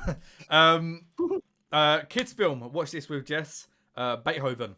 Big Dog. Oh no, Beethoven. Listen, Bernard. Yeah. Maybe it was my thing a few years back. It's not my thing now. It's definitely not my thing right now. I don't want to say it's because it is made more for kids, because so is Toy Story, and that bangs. Like it's just not my sort of thing. I didn't really enjoy the movie. Clifford, Big Red Dog, shit's all over it. Like I ain't like. I saw the look. Literally, yes. Literally was shit all over it. I don't know. And I ain't seen the film, if that's what you're referring to, so I can't judge the film. But the TV show slapped. What's that? Clifford. Oh, the movie's quite good. The newer movie's quite good. I don't like the look of it, man. No, it is. It looks fucking stupid. It looks ridiculously That's bad. what I'm saying. Yeah. I'm having to pause everything I know to watch Lilo and Stitch at some point, and I'm going to get through that. Yeah. But no, I don't think I can. Continuing the trend from the last podcast, Rocky. I watched Rocky 5, and I completely forgot how much I like Rocky 5. It's where at the end of the movie he's in the street fight with Tommy Morrison. What's his name in the movie? Tommy Gunn. Tommy Morrison, proper boxer, former world heavyweight champion, fought Rocky Balboa right at the end of the film in a street fight because Rocky was retired. It's just a great new dynamic to end that part of the film franchise. It was a great ending. But the overall movie, really good. I can't remember his name in the movie, but there's the black guy in it who is Tommy Morrison's new agent. He's trying to get him all the title fights, trying to make money off him. He played the role to fucking perfection because I wanted to punch him through the screen, and that's exactly what you want in that sort of character. Just like in wrestling, where you have the heels and you have the bad guys. If you wanna fucking hate them and you wanna hit them, they're doing their job right. That would be Richard Gant. Who's been in a lot of stuff. He's been in Friends. He's been in The Nutty Professor. He was in How I Met Your Mother. Yes, I remember him from that Professor. I do remember that. But yeah, the last older movie that I've watched in recent times is Jurassic Park. I watched the original the other day. I like the newer movies. Have you seen any of the newer ones with Chris Pratt? Really good, really nice, really good movies. Never actually watched the original Jurassic Parks. Watched the first one, and it might be just a bit outdated for me. It just wasn't for me again. It wasn't as good as the remakes, which isn't always the case. But maybe it's because it was such a difference, and I like Chris Pratt. Maybe it's that as well. The difference in the movies was so easily obvious that I just didn't enjoy the original Jurassic Park that much at all. You alright? Yeah, sorry. No, I was just quickly again. I told you I've got not a lot to add for this part. So I can't lie. I was checking the Champions League results. Fucking hell! Anything ever, mate? That's what I 3-1 Bayern finish. They beat Chelsea. 3-2 Liverpool beating Atletico Madrid. Inter beating Ajax 2-0 and PSG 4 Atlanta 0. Shit, man. Swansea made the comeback and beat Forest 3-2. They really? They scored one in the 90th plus 3 and one in the 90th plus 7. Holy shit, Mr. Marinakis, we apologise. We will. Yeah, we don't like the Welsh either. yeah. And you know what? Cameron Burgess scored 2, and I'm pretty sure he's Australian, so we'll sort that out with the Commonwealth. Oh my god, that's fucking hell. That's a great result. Carabao Cup, a fair fucking play. And yeah, 2 recent movies that I've watched. Five Nights at Freddy's. Managed to watch that the other day because I thought it was a kids' film. It's not. It's very much not. We swiftly turned it off after the first couple of scenes. So we finished it when Jesse went to bed. Not bad. Not a bad movie. I wanted to watch it because it's based on a video game. I like to watch them sort of games. I said I watched Until Dawn not long ago. The Borderlands, Last of Us. I've seen all that shit. Wanted to watch Five Nights at Freddy's just because more through intrigue than actually wanting to watch it. Wasn't a bad movie. Wasn't what I expected, but it weren't bad. And one that I know you've been told about because I remember someone watching the trailer for it on stream. Weapons horror movie. Yes. It's got Josh Brolin in it. It's got Wong.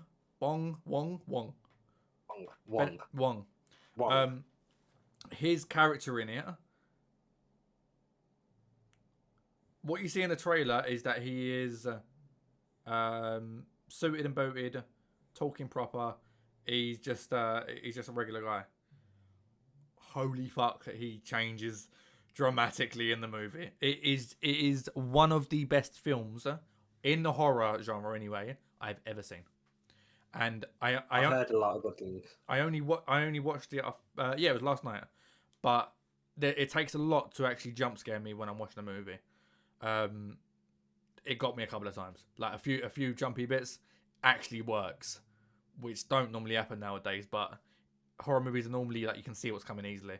But the some of the scenes in it was very much a case of this is gonna jump scare you now. Oh, psych! No, this bit's fine. Oh fuck, there it is. Like it's that sort of thing. So like you sort of calm down, your blood pressure is fine, and then it scares the shit out of you, and then next thing you know, you're in fucking A&E. It's just it's the most. Yeah, it's such a good movie. It's a really, really good movie. But yeah. Is this because it was generally scary, or were you generally just scared of fat Asian men? No. I've watched a Big Shrek Bono match. That does something to a man. But I know, but again, you being from that part of South London area-ish, I can appreciate if you were scared of the fat Asian men. No, I'm fine. I've not been that way. Right. TV in 1998. I've only got 2 series, mate. Have you got any notes at all? Nope. Cool. So I'm just going to go through a couple of things very quickly. So TV in that year. Series, we've got The Royal Family that started in 1998. And Whose Line Is It Anyway? That's the main 2 that I've got on this list. The comedy sketch show where it's like, you've seen Whose Line It Is It Anyway? Yeah, of course. It's got him in. He played Herb from 2.5 Men. Yes, yes, yes. Yeah. Good movie. A good movie. Fucking hell, I'm talking about 2.5 Men now. A really good show. Easy. I remember used to get home from school, and it was always on like Challenge or Dave, something like that. and it would always just be on. It's just an easy watch, but I just thought I'd mention it. A few movies from that year. Bug's Life. I have found a TV show. Oh, go on. I do want to give mention to, go. and it's only one. Charmed. I used to love Charmed. I've never seen it. My mum used to watch it, so I do watch it with her. It's about three sisters that are witches. It's very, if you like that kind of stuff, it's great. I very much enjoyed it back in the day. Okay. And I mean, it weren't bad looking actresses either. So any if short, you like, young, Shannon, Sorry. the dyed the hairs, but you had I know Shannon Doherty, and I always forget the other one's name. But they were all pretty fit for like middle-aged women. Oh, fair. There's probably like early 20s, early 30s, but you know, as a kid. Yeah. Yeah, right. Back to movies. You mentioned Bug Life. Yeah. Truman Show. Yes, Truman Show as well. I've got on here. Armageddon, you mentioned earlier with I Don't Want to Miss a Thing. Blade came out this year. American History X came out. Catch Me If You Can. I got Deep Impact. I got Doctor Dolittle. Godzilla. Lock, Stock, and Two Smoking Barrels came out this year. Banging film. Back to the Disney, we've got Mulan as well, which one of my favourite Disney movies off the top of my head, thinking about it. One of the older ones anyway, definitely one of my favourites. This is probably, speaking of Asian men, Rush Hour came out in 1998. Yeah, let's leave that for now, mate. Saving Private Ryan came out that year. The Water Boy and The Wedding Singer are all the ones I've got written down on my list. Obviously plenty more, but this is just a few of them that I was thinking about. Yes, there is some definite favourites on that list, such as Rush Hour, and I don't know how much we can repeat on this podcast, mate. I'll be honest. I'm keeping the quotes to a minimum. The only other one I think that you haven't mentioned that I think off the top of my head should use a bit of mention: Big Lebowski. The Big Lebowski, yes, true. Yeah, absolutely cult classic of a film, and there is. Again, I wouldn't say it's a great film, but growing up, I watched it quite a bit, and it's half baked. I've seen and it. It's a film with Dave Chappelle in, and that's all you need to know. Yeah, it's not exactly great, but it's Dave Chappelle in the 90s.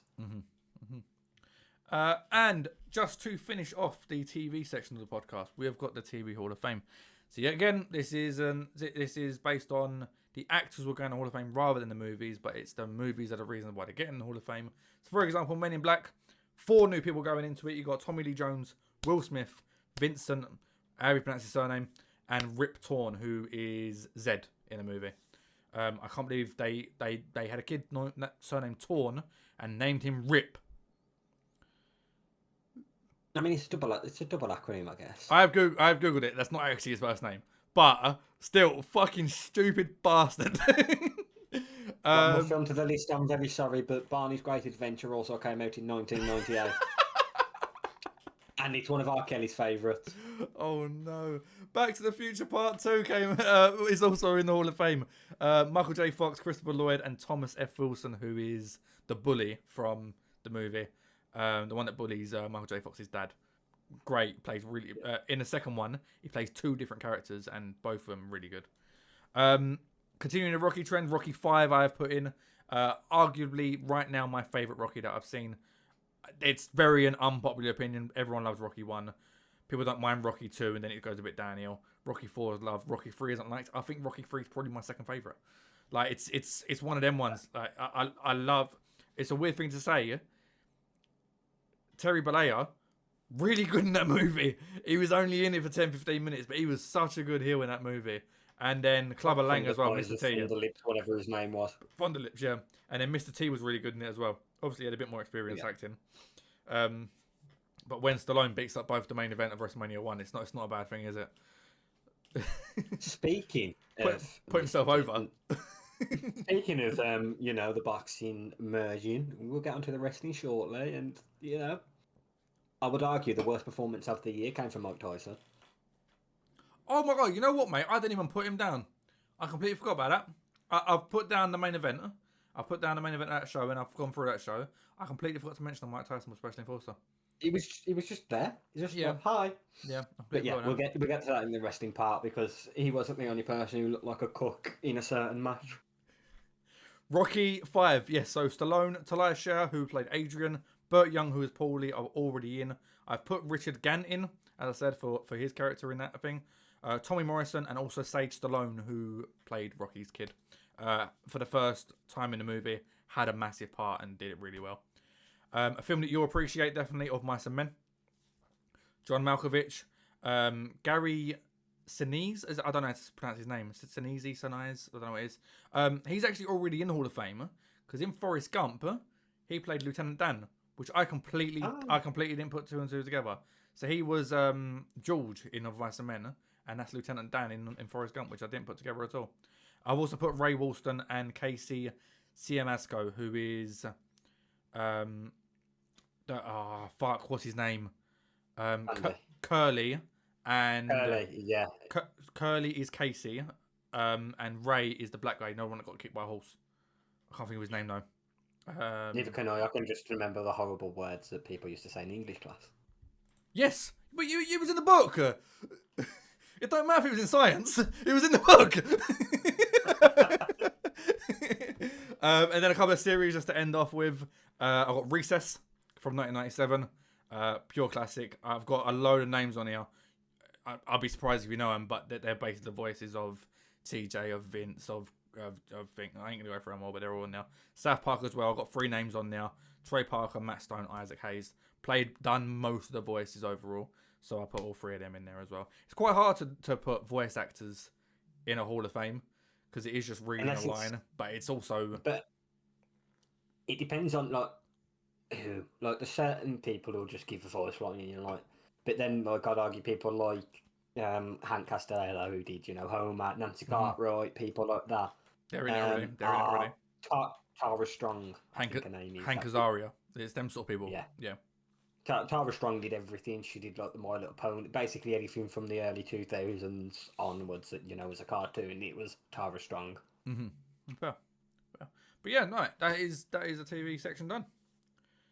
Nice and easy. Also, special shout out again going for R. Kelly. He did play Barney in Barney's Great Adventure. Who? R. Kelly. Did you see the costume? Did he really? No, I was just. Fuck's sake. Kids, come on. You're a paedophile, Joe. Right, so jumping into the wrestling chat. So I've got a few notes here from the past week. I've got something on here, and I wanted to actually send you the clip, but I haven't done it yet. But I'm gonna explain it to you, and I'm gonna see if you can guess if you haven't seen the clip. But we'll get on to that in a moment. WWE news first of all. Cody Rhodes v Drew McIntyre announced for WrestlePalooza. Is that a show that you're gonna watch? Do you reckon you're gonna watch that, whether live or? Because it's AJ Lee's return. That's the main thing that's kicking it for me. It's Lesnar v Cena, although obviously we don't know how it's gonna go. But I couldn't care about that. I'll be honest. Yeah. But yeah, Cody Drew, AJ Lee and Punk v Lynch and Rollins for both titles as well, and John Cena v Brock Lesnar. There was a couple of other matches on the show as well, but I can't remember what they are, to be honest. Io Sky, Stephanie Baker, and it is the Usos versus the Vision or the Bronze. Braun and Braun, yeah. Oh, it's a good show for a 5-match show. Really good show. Io versus Stephanie's for the title as well. Yeah, the vacant title. Yeah. Speaking of clips, did you see the clip I sent you from NXT? No, I didn't. I tried to load it up today, but my TikTok wasn't working in work. You know what? Fuck it. Live. Let's go. Is it bad? Is it bad? We shouldn't be doing it. No, you can do it live. Just if you're doing it live, I recommend you put it on screen for everyone to enjoy it with you. Nah. You said it to me on WhatsApp, didn't you? Yeah, because TikTok was being an arsehole.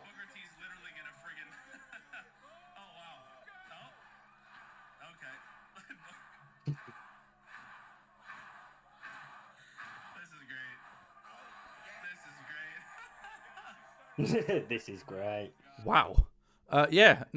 Rhea and Stephanie Vick. Yeah, fair. All right, cool. Imagine them doing it in like a transition. Imagine they was in a 1-on-1 and they was trying to like switch positions and stuff. Yeah. Oh, it would be great. But yeah, my mind's gone. For those who don't know, Stephanie Vacour and Rhea Ripley did a double Devil's Kiss in NXT this week, and I don't think I'll ever be able to come to another woman again. I don't think Booker T stood up yet. I think he's still under the desk. Shucky ducky quack quack. Moving over to AEW for 1 second. Wardlow is injured again. Again. He's come back. He's been back 2 weeks. He joined Don Callis' lot. The week after he came back, he clotheslined Prince Nana and got injured on the clothesline. They think it's his pec. They think he's done like the Cody Rhodes injury. And yeah, he'll be out for the foreseeable. A guy down his luck. He's got such a good look, and he's really good for a big guy, but he's just not got luck, and he's I don't know what he's gonna do. I don't know how many.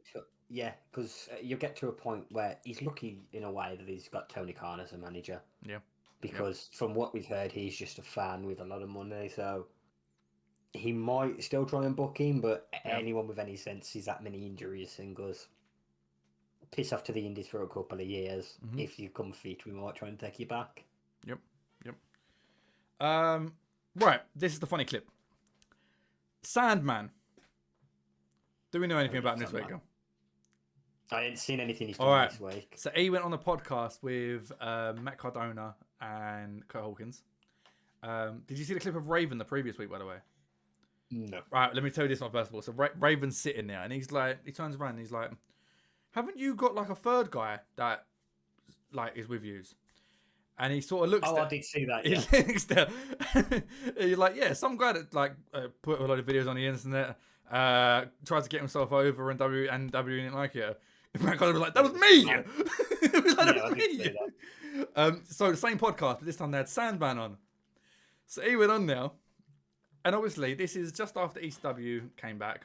This is actually after ECW was when the new breed came in and stuff like that. And Sandman was actually drafted to Raw. I remember. Do you remember who he was in a tag team with at that point? Was he with Zach? 2 matches. He had 2 matches with his tag team. And he got told backstage by his tag team partner that they were going to be the Raw World Tag Team Champions. It was around the time of Cade and Murdoch. Around the time with, I think William Regal and Carlito. I think they was a team at that point. It was teams that weren't a team. Sandman and Hacksaw Jim Duggan. That is something that we would be working on TEW, mate. That is the funniest thing. And they had 2 matches together, by the way. That is nearly as bad as Hyde and Reich and the fucking Animal. Well, David, that would have been 2. That would have been 2 years earlier. Like that wasn't even the same sort of time period. That's nah. Yeah, Hacksaw Jim Duggan and Sandman, mate. Their clip of it's so fucking funny. Sandman's on there. He's like, yeah, came up to me. He was like, Sandman. He's like, they're gonna give us a title. So he looks at him and he goes, well, who's gonna do all the work? Who's gonna be? He was like, it's gonna be the shittiest hot tag ever. He's like, because you can't do nothing, I can't do nothing. He's like, who's gonna do all the work?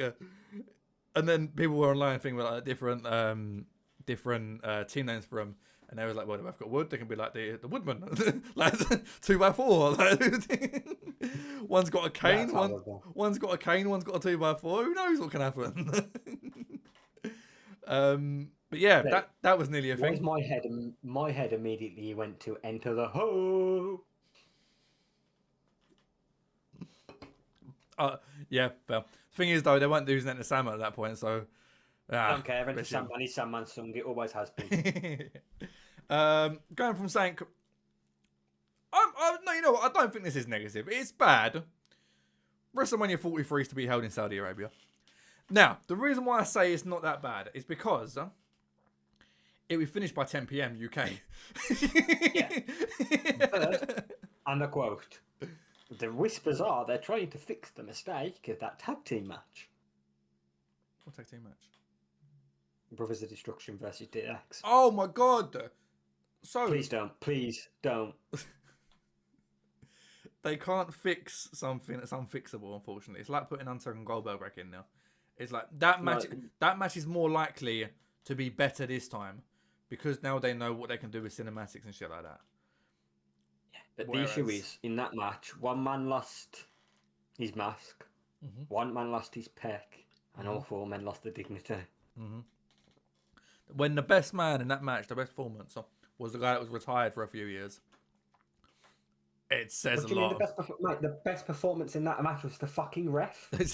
I don't think it was, mate. I don't think you went Daniel as well. But yeah, linking to Saudi, they want Austin for Mania. Apparently, they've basically said to him, check, write down what you want, and they'll do it. But who?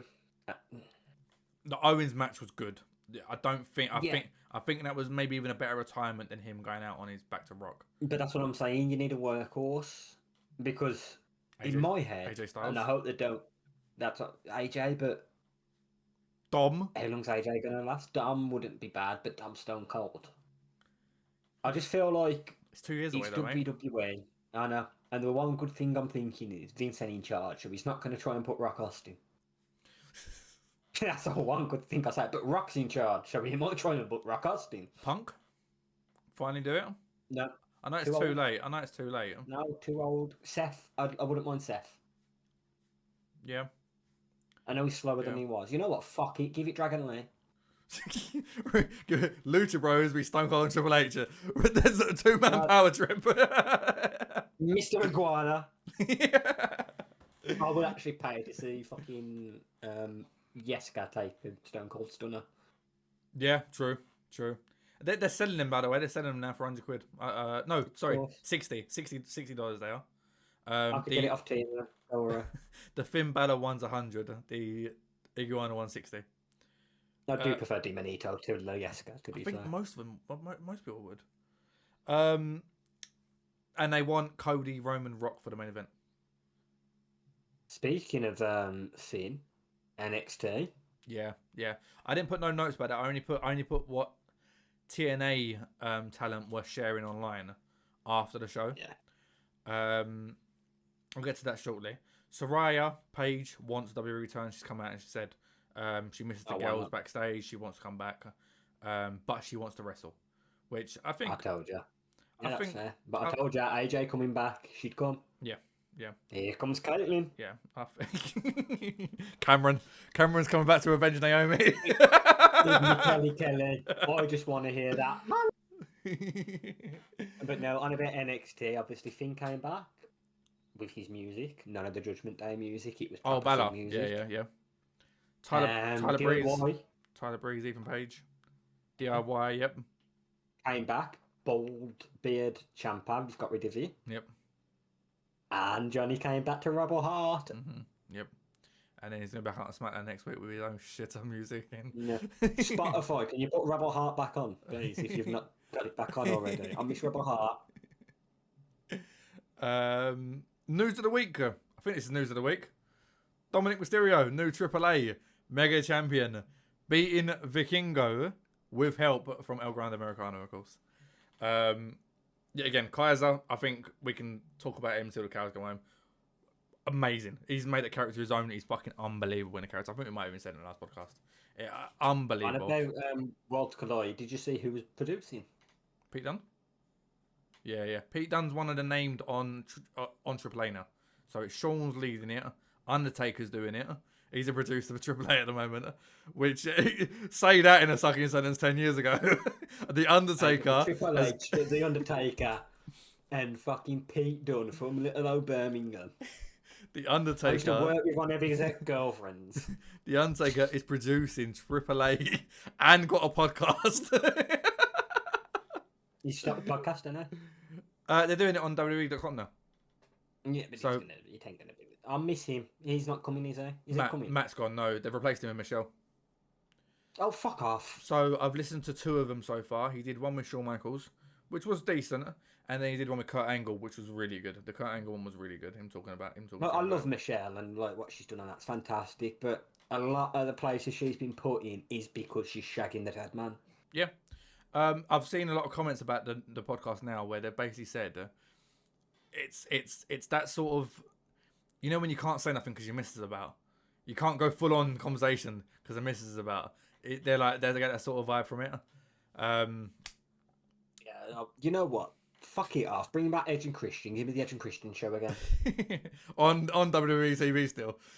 Yeah. There's AEW wrestlers on WWE TV, and he's just walking around going, "Hat, your dad's dead. Hat, your dad," and you just see Dom knock on the door and go, "Can you help me, please, Mr. Cage?"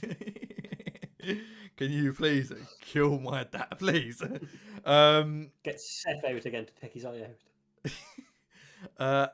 Andrade's been released by WWE. Got fired. He got done with a wellness violation, and apparently I think they said the last 2 to 4 weeks he's been unreachable. He's been trying to get him to come to shows, and he's just gone. And he's been released. I feel sorry for him in one way, but it does make me wonder what he's been caught with. To get done with drugs in 2025, it must be sad. Yeah, but like, look at the minute. Like again, SmackDown the other night, AJ was there, Randy was there, both looking phenomenal shape. Like, pun intended. What's going on with that? Like, yeah, is it because they're both part-time wrestlers, so they're not in the proper drug testing pool? Yeah. Is it because they've both been injured recently? Have they got steroids from post-recovery? Mm-hmm. Yeah. Or has Andrade done a Liv Morgan and just been caught with a bit of smoke? But I don't think he'd be like, yeah, that's a violation, I suppose. But it's not like. I don't know if it is anymore because I don't think there's no way you're stopping Liv and Jay from smoking. Yeah. I don't know, but they're already promoting a match between him and MJF for for CMLL. Yeah, I saw that straight away, saying he's going to beat your brother, whoever it was. Yeah. And just to make his week a little worse, Charlotte Flair's also come out and said she eventually wants kids. And speaking of NXT last night, there was obviously NXT Homecoming, and a lot of TNA talent. Mike Santana, I saw. Cassie Lee, who I didn't even realize was with TNA. I didn't realize they were still there. Put a message out as well. Basically, all saying we're sick of NXT and WWE being in charge of TNA. We're going to take our titles back. Next week, there is a TNA v NXT champion, Obafemi versus Trick Williams. Winner takes all for the titles. I can see that ending in a draw based on TNA wrestlers coming down to the ring and beating them both up. That's literally. I think that's the easiest way that's going to be. And TNA now are going to actually grow some fucking bollocks and show that they want their titles back, as if it was real, as if there was a little bit of realness about it. This big company, come along and stole our titles. We want them back. Need that sort of storyline. It's the fifth invasion you're doing. Yeah. Please do it right this time. Yeah. I didn't mind the NXT invasion when they did that. That was pretty good. ECW flopped. But the original one flopped. But even the NXT invasion, mate, that was only because Saudi kept them captive and fucking they wouldn't let them take off. That was a mistake. That was a happy mistake. But again, it goes to show that it can be done to do it right. Speaking though of Homecoming, yeah, did you see the Triple H and Shawn Michaels little bit? That's why when you said earlier about the Undertaker Kane match, I thought you were going to tell me that they're going to do Undertaker Kane v Triple H Shawn Michaels in War Games. No, that would be amazing. But no, I can't believe that. Like, I've watched the whole clip again and them talking and going, but what happens if I want to come back? And I'm thinking, fuck off, is he having a match? Yeah. You can't do this shit now. And then we've got a problem. And then you just hear Regal's music hit, and before anyone's even said anything, the crowd, War Games. Yeah. And then he clocks the one goes, we're going to have to edit that out. Pretend he hasn't just said that. Yeah. War Games. And then just walks off. I'm like, that's perfect. He comes out, he goes, that's my thing, if you don't mind, lads. That's my thing. I'm just glad that Regal can be back on TV again. He obviously had a gentleman's agreement with Tony Khan where he basically said, I want to go back and work with my kid. I won't appear on TV until my contract with you has expired. And Tony Khan, fair play to him. I don't say fair play to him a lot, but fair play to him. He let him go and work with his kid. And yeah, he's now allowed to be back on TV. And not being funny, you put that man on TV every fucking week. He is still unbelievable. He's one of them guys that I didn't appreciate when I was watching wrestling when I was younger. And then I get you. Going back and watching his stuff now, and his 08 run when he became king. If he didn't get done for drugs there and then, I could see him. He could have been up there he could have He definitely was been up what there at that rate. he was what Wade Barrett, they wanted Wade Barrett to be. Yeah. He was everything they wanted Wade Barrett to be. Again, I can't say I appreciated him enough either, but I was lucky in the fact that he was one of few British wrestlers. Yeah. So I actively liked him. I was just a bit shameful from Blackpool. I was like, what you know about Blackpool? They've got a shit football team, a shit beach, and a great wrestler. That was it.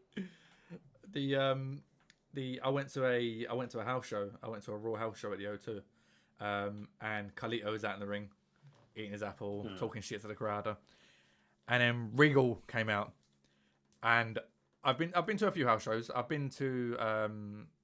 I've not been to many, but I've been to a couple of house shows. I've been to see The Undertaker, the Big Show. I've been to see Triple H, the Vladimir Kozlov.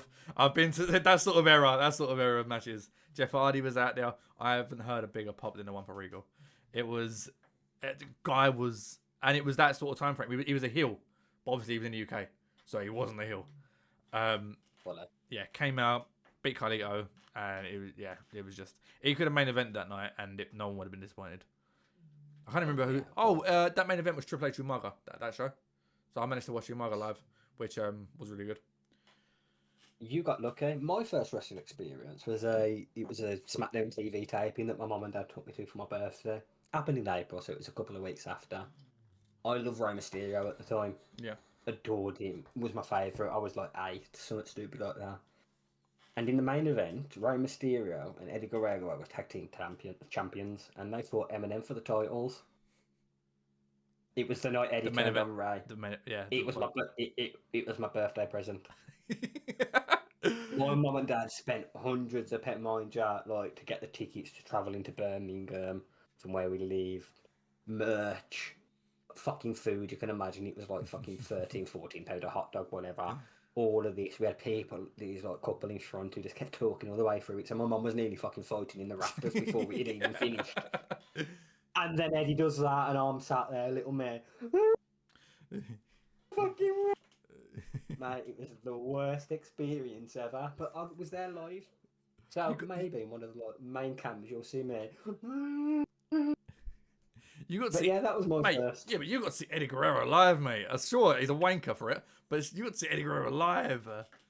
But he didn't even do much in the match. He did it a little bit, then he fucking beat Ray up and fucked off. And then I got to see Johnny Nitro and Joey Mercury.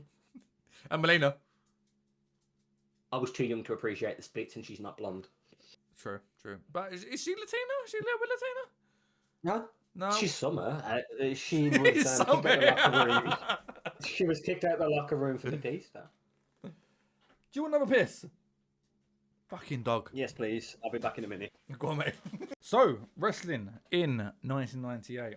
I actually haven't got much Japan here whatsoever. New Japan sort of went downhill in 98. All Japan went from being peak of the peak with the four pillars, to yet again just falling out of favour, and just nothing really happened that year. Or I've just missed it all, which is very fair. I've tried to watch a lot of wrestling, and Japanese wrestling isn't the highest on my list when ECW, WCW, and WF were still around. So he tried to watch it, but what happened is he ended up watching Karate Kid, and by that time it was too late. So ECW that year, we had House Party, which was main evented by Sandman versus Sabu in a Stairways to Hell match, which I don't know what it is, but I'm going to watch it. It's rated quite highly on Cage Match, but I do want to watch it because it's called a Stairways to Hell match. Roxy, can you lay down, please, bud? Thank you. And also at Heatwave that year, match that happened a few years later at One Night Stand, Masato Tanaka versus Mike Awesome.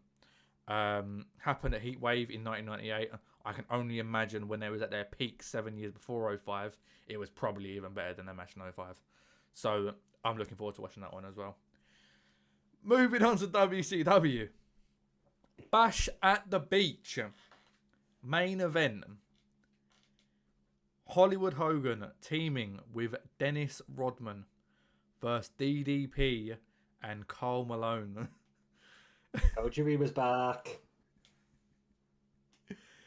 You know what though, mate? Wasn't even the worst match of the year. Because Halloween Havoc that year wasn't the main event, thankfully. It was the co-main event. WrestleMania 6 rematch. Oh, Hollywood Hogan versus the Ultimate Warrior. I wasn't at that point just known as the Warrior. Given, and I don't use this man's ratings as gospel. I ain't one of them guys.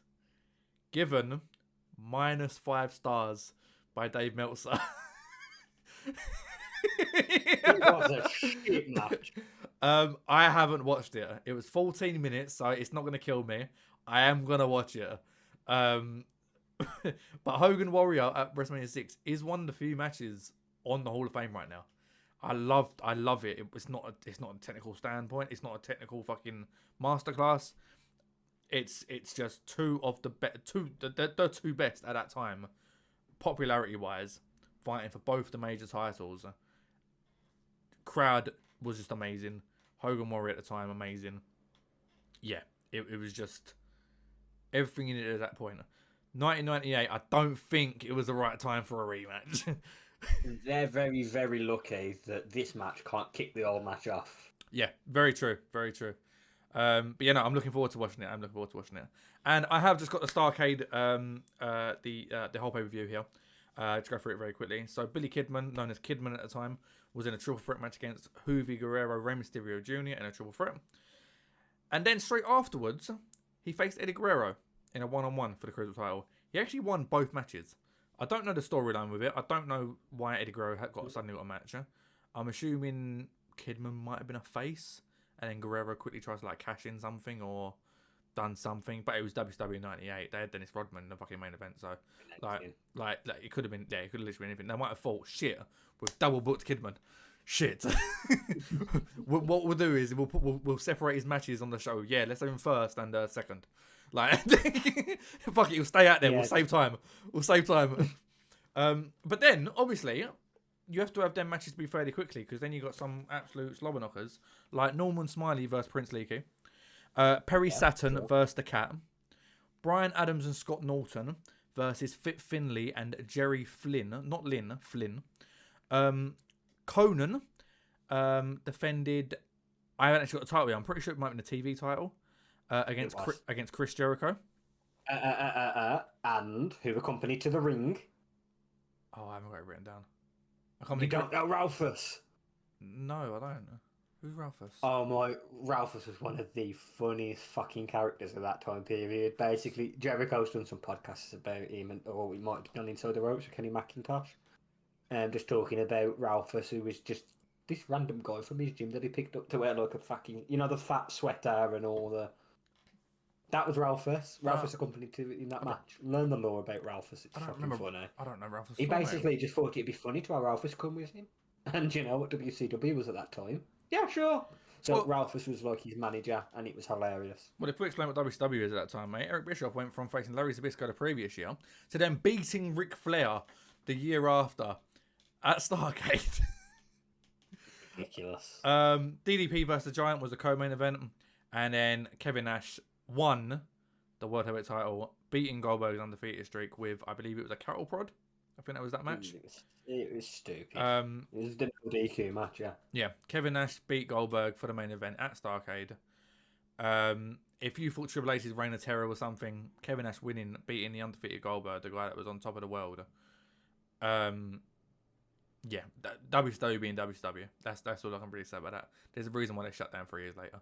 So, exactly. And WWF. So, I'm just going to go through the years. We've got the Royal Rumble first of all. Steve Austin winning the Royal Rumble, lastly eliminating The Rock. This is where the new breed of main event talents are coming through. Austin obviously won the King of the Ring the previous year. Not the previous year, the year before, sorry. They won it in 96. Triple H won it in 97. And also on that event, a match that I remember, I'm going to rewatch it, but I do remember it being really good, was the Shawn Michaels Undertaker Cactus match. Cactus casket match. Fucking hell. Yeah, where he fucked his back. Yeah, the match where Shawn got thrown over the top rope, hit his back, bottom of his back on the casket, and finished the match. Fair play to the fucker, because if I don't know, and then continued up until WrestleMania, where he obviously, I probably shouldn't say he was obviously abusing drugs. He was obviously going through a few things at that point. Made his way to Mania.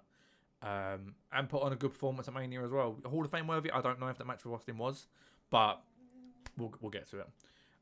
In Your House, No Way Out of Texas was a 4v4 main event. It was Cactus Jack, Chainsaw Charlie, Owen Hart, and Steve Austin versus Triple H, Billy Gunn, Road Dogg, and the main fucking DX member, the surprise on the night, Savio Vega. The Undertaker's mate.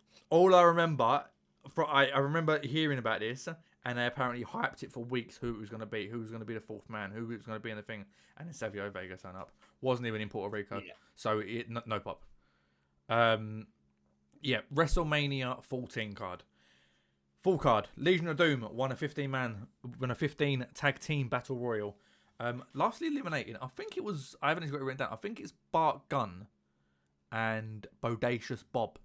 I think it was them two. Audacious Bart and Bombastic Bob. Oh, okay. The Midnight Express. Yeah.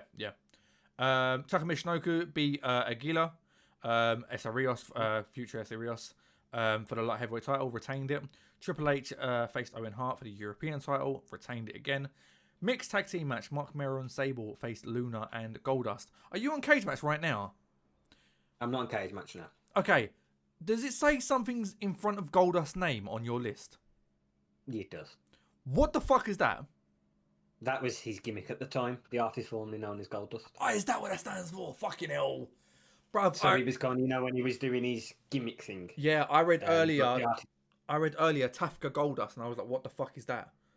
I was baffled, but nah, that makes sense. Yeah, it was when he was doing his whole Prince thing, so yeah, that was that match. Okay, yeah, fair. Okay, that makes more Him sense. and Luna Vachon. Yes. Intercontinental title match, The Rock defeated Ken Shamrock. Tag team dumps the rules, which is a match that I have watched, and I do remember. I remember it fondly, but yeah, again, I will rewatch. Cactus Jack and Chainsaw Charlie winning the World Tag Team titles from Billy Gunn and Road Dogg. The Undertaker vs Kane in the co-main event, the first of their many duds, in my opinion. Yep. Steve Austin v Shawn Michaels World Title match with Mike Tyson, Special Enforcer, which I completely forgot about. Who got paid, no doubt, multi-millions to count a shoddy free count. After Mania, we then had the In Your House 21, which was Unforgiven. Undertaker vs Kane, a rematch, this time in an Inferno match. I'm 99% sure it was probably the first ever Inferno match in WWE. It makes sense it being Kane. Yeah, he's got to be, surely. Yeah. And Cactus Jack and Chainsaw Charlie, by the way, lost their titles to Road Dogg and Billy Gunn back on a normal episode of Raw. And then Cactus Jack fucked off. And the main event of In Your House 21 Unforgiven was Dude Love versus Steve Austin. Don't know where Dude Love came from. I think he's Cactus' brother. I don't know. Yeah, it's that kind of area. But I remember that match quite well. That's arguably one of the best matches of the year. Okay. Not much shit happened in that match. Vince gets involved because, for some reason, Dude Love, the brother loves everyone, but Vince gets involved. Austin won by DQ. Austin got DQ'd. Austin got DQ'd and Dude Love won. And then they actually had a rematch at In Your House 22 over the Edge for the world title in a Falls Count Anywhere match where obviously no disqualification was on. Austin won again, yeah. Great match. King of the Ring, Ken Shamrock beat The Rock in the final. I haven't got the full outcome of that. Undertaker faced Mankind in that Hell in a Cell match. I think. And again, my whole notes for that match is Foley bumped through the cell, Foley bumped off the cell. Holy fuck, that was vicious. Even if you forget about them two spots. Yeah. It was a match. It was certainly a watch. I only watched it for the first time a couple of years ago, and it was like holy fucking hell. Going back to the In Your House match, what I also forgot to mention, because we've done Over the Edge In Your House, haven't we? Which one, sorry? In Your House? Over the Edge? In Your House. Which one? Have you got to that yet? There's three Over the house, Over the Edge In Your House. Yeah. That was the Austin Dude Love World Title Falls Count Anywhere. Yeah. What we forgot to mention at that match, because I've just looked at my head, so I completely forgot it. That match was already stacked against Austin. We had Pat Patterson as ring announcer, Gerald Briscoe was timekeeper, Vince a special guest referee. Oh, question. And Go on. I was about to say, was Undertaker in Austin's corner? And Undertaker interferes, and that's where Austin makes Vince do the scene where Austin grabs Vince's hand and does the tap. Yes. That's that match. So that's Okay. where that come from. So Taker, when he come down Okay. and interfered for him. And Taker being Taker, kicked the shit out of Briscoe, Patterson, and Vince because it's Taker. Well. King of the Ring main event, by the way, wasn't actually Shamrock beating Rock, and it wasn't The Undertaker vs Mankind. It was Kane winning his first ever world title, beating Steve Austin in a first blood match, only to lose it to him the very next night on Raw. Again, why are you in a first blood match if fucker in a mask? Yeah.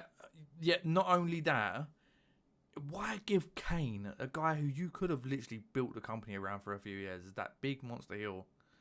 Why would you give him his first title just to lose it the next day? It's just keep him doing what he baffling does. decision. You thought WWE was making a silly decision. That weren't the smartest one. SummerSlam that year, Triple H faced The Rock for the Intercontinental title in a ladder match, which Triple H won, and it was main evented by Steve Austin versus The Undertaker for the world title, which I do remember being a good match. But yet again, we'll rewatch it. This was the match I referred to earlier. This was the match where Kane came down to the ring, because this was a time where we weren't sure and taking the friends and the rivals. Comes down to the ring, just stands there and watches, does fuck all.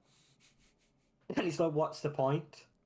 Like, honestly, there's no fucking point you doing that. Another match on that card, Yeah.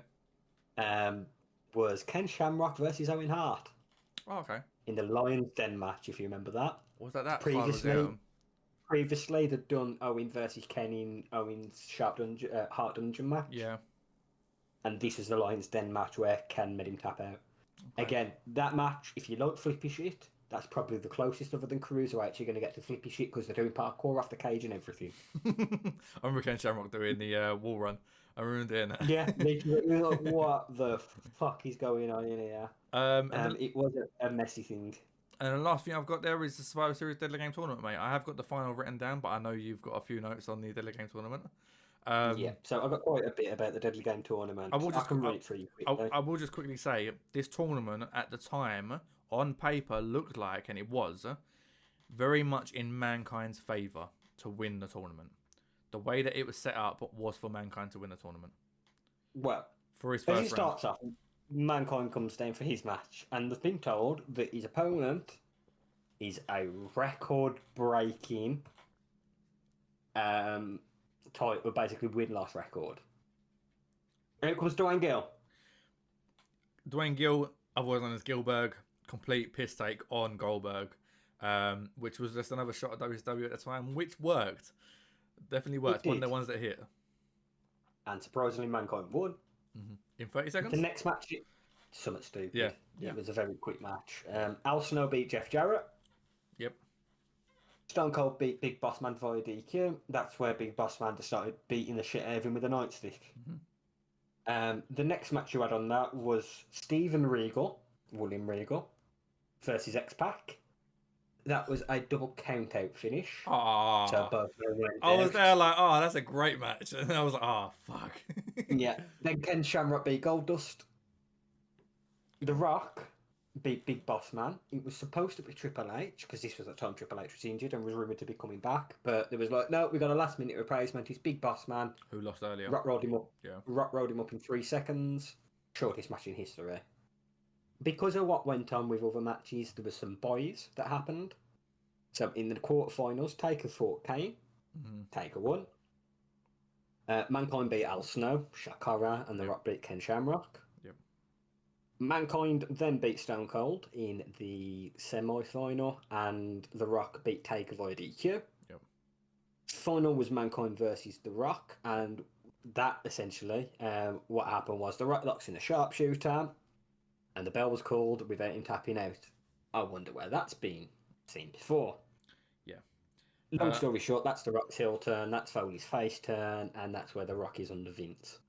Obviously, what Con's alluding to there was literally a year almost to the day, Survivor Series 97, Shawn Michaels, Bret Hart, which I can say isn't in the Hall of Fame, because I think that match is pretty fucking shit, even finish aside. But yeah, we'll get onto the Hall of Fame shortly as well. Anything else to say about Deadly Game or anything else to say about the year? Just a few things in the year. I know we touched on SummerSlam. We had the ladder match. I just wanted to point out, in that match in particular, that was the whole culmination of the storyline of the Nation versus DX. And it ended with a China low blow because, that's Triple H's best finishing move.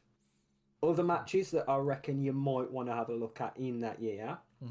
I'm happy to write The them main one being there was an interesting match. It was at Breakdown in Your House, and Okay. it was a triple threat cage match. It was The Rock versus Ken Shamrock versus Mankind.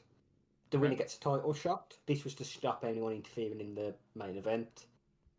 The Rock hits a double people's elbow to finish, pins Ken Shamrock just as Mankind gets out the ring. And another one I think you'd appreciate personally was on the May 4th episode of Raw. Okay.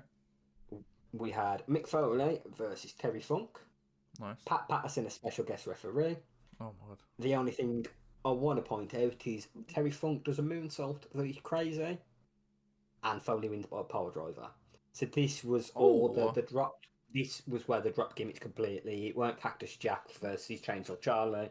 It was Mick Foley versus Terry Funk. When did you say it was? Did you say a date? May 4th. So that would have been just after they lost the world tag titles, and then he became Dude Love. So it might have been the transition before Dude Love, and after. Yeah, after Cactus Jack. It was one of the matches where, to prove, who's the real hardcore legend, so to speak, we're going to drop names and just go for it.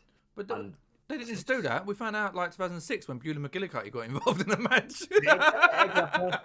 But it was just, for me, nice to see personally the mentor and the mentee do it in a death match. Well, I say a death match. It wasn't a death match, but in WWF terms, as you do, I get to go for it. Yeah, definitely. And he didn't have tights on his face, so good on you, Terry Funk. Yeah, it's fucking stupid as well.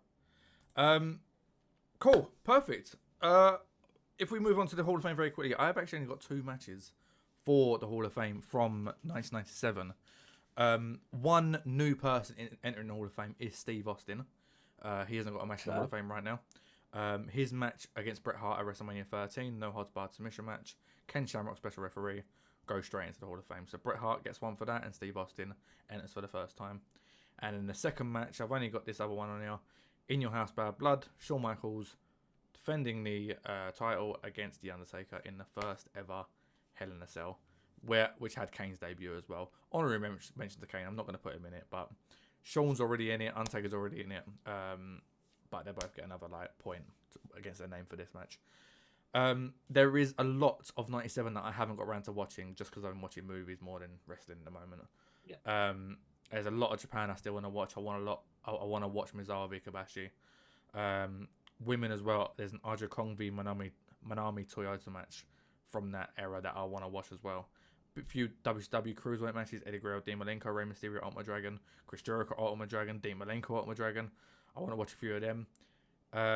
In Your House Final 4, it's a match that I remember but don't remember it well enough. Bret Hart, Steve Austin, Undertaker, Vader. I know it was a great match, but I just want to rewatch it again for my own memory. I actually, you know what, actually, before we move on, there's loads on there that I want to rewatch pretty much. Bret Hart, Undertaker at SummerSlam as well. Austin, Owen Hart, I don't think I can watch it. No. I don't think I can. Speaking about like podcast clips, Undertaker was on a podcast. It was ages ago, but the clip came back up the other day, and he was talking about when he was feuding with Vader, and Vader was Undertaker was telling a story, and he was like, no, Vader was talking to Bradshaw, and Vader had an idea for. I've already know the clip. Yeah, I saw it this week again too. Yeah, the moonsault. Could you imagine if he did that? Okay, for what Smithy's referencing here is Vader's talking to Bradshaw, and he's thinking how to end the match. Vader's obviously known as a big athletic guy, but Vader is 400 plus pounds, he's 6 foot high, he's a big guy. Taker, again, big guy, strong, but I don't know how strong. Vader wanted to do a moonsault, so for those who don't know, that's a backflip for Undertaker to catch him mid-air into a tombstone pole driver to end the match. Vader asked John Bradshaw Layfield this, or Bradshaw at the time, who's a piece of fucking streaky piece, he's still strong. And Bradshaw's going to him, yeah, of course you can. No, you fucking couldn't. Approached Undertaker with the idea, and apparently Undertaker looked up at him, walked off. And he was like, did he like it? Did he like it? I was so Vader in this situation, because Vader was there, like clearly the outsider coming in. He was obviously a WCW guy, a New Japan guy, coming into WWF, making a name for himself in a main event against The Undertaker. And he's there and he's like, yeah, I've got this great fucking idea. I'm pretty sure it was the match at Canadian Stampede in '97 where they're talking about this. I would give my left fucking nutsack to see Vader do the backflip. There's no feasible way. Well, I don't see anyone could be doing that. Because they was obviously talking about Shawn Michaels doing it at Mania. And Shawn Michaels is half the size of Vader. Light heavyweight, Shawn Michaels. Cruiser, you know what? This is some Shawn Michaels in the old WWE games. He could have the Cruiserweight title. Yeah, exactly. Yeah. Him be Rey Mysterio, main eventing pay-per-views in the GM mode, Cruiserweight title online. Literally the same thing, yeah, exactly. It's like, you know what, fine, I'm going to do a fucking moonsault on Hornswoggle. I'm going to survive. Although, next year being 1999, I am looking forward to one thing in particular with the wrestling that I think we should watch before next week. Go on. Hardy's versus Edge and Christian. Fair. Yeah. Is that... Yeah. The first DLC match, the quote-unquote original one. Was that Backlash? What was that? No Mercy. No Mercy, okay, No Mercy. So the winner got 100 grand, I believe. Yeah, it was when they were both up and coming, weren't they? Edge actually had a few matches in '98. He had a couple against Owen Hart, but apparently they weren't that great. So 99 Edge pops off, 2000 Edge pops off. You get into 0102 territory. You got SmackDown 6, and then it's all up there for you. So there'll be a lot of Edge to come. Christian, you might appear in 2010. Bit hit and miss, definitely bit hit and miss. But then some of his TNA stuff, early TNA stuff in 05, 06. So. Yeah, I suppose we can include that. And definitely. I'll be honest, anything he's done in AEW is worthy of it, for my opinion. As a man who hasn't got a dad, I really appreciate all the dad jokes. It's hilarious. Are we gonna have to start putting promos in the Hall of Fame? Yes. Hulk Hogan, we're coming for you. Oh no. I'm gonna have to put a bleep on that bit, mate. Just the end bit to me. No. I can't believe you said that. Clip it. I'm recording. I am, but I wish I fucking F2. Does that work on here? I've not got Val open. Yeah, that's pretty much it though, mate. Just to end off things. Future events. Have you got any streams planned, anything like that coming forward, or is it just whenever it happens, it happens? Never. Nothing's ever fair planned. enough. It happens wherever it happens. Catch me in the usual places. Twitch. I've not got that bit yet. I'm getting there ahead of time. You can just outro me here. I'm here. Smithy, say goodbye to the people. He's got Valorant open. Well, I am going live in a moment. That is something that will be happening. I still need to do the 12-hour stream for Tom. I do have a plan for it. It probably would happen in the middle of October. I need to sort out some bits for that. Plans to stream new games. I've got to finish Tales of Borderlands, and much to Con's delight. I know he loves the game. Valorant, new FIFA's dropping soon. New COD's dropping soon. I was going to say shout out to new Discord members, but yet again, we had a couple of bots join and we kicked them. But that is it for me. You find me in all the links below if you're on YouTube. Find me on Spotify. Find me on YouTube, Twitch, Discord, Instagram. Con you can find on Twitch and Instagram as well. I'll leave his links below. But yeah, hopefully you guys have enjoyed this episode of the Smithy Sessions podcast, and we'll be back for another episode very soon. You going for a piss? No. Fuck you! I just wanted to see if it was a bit...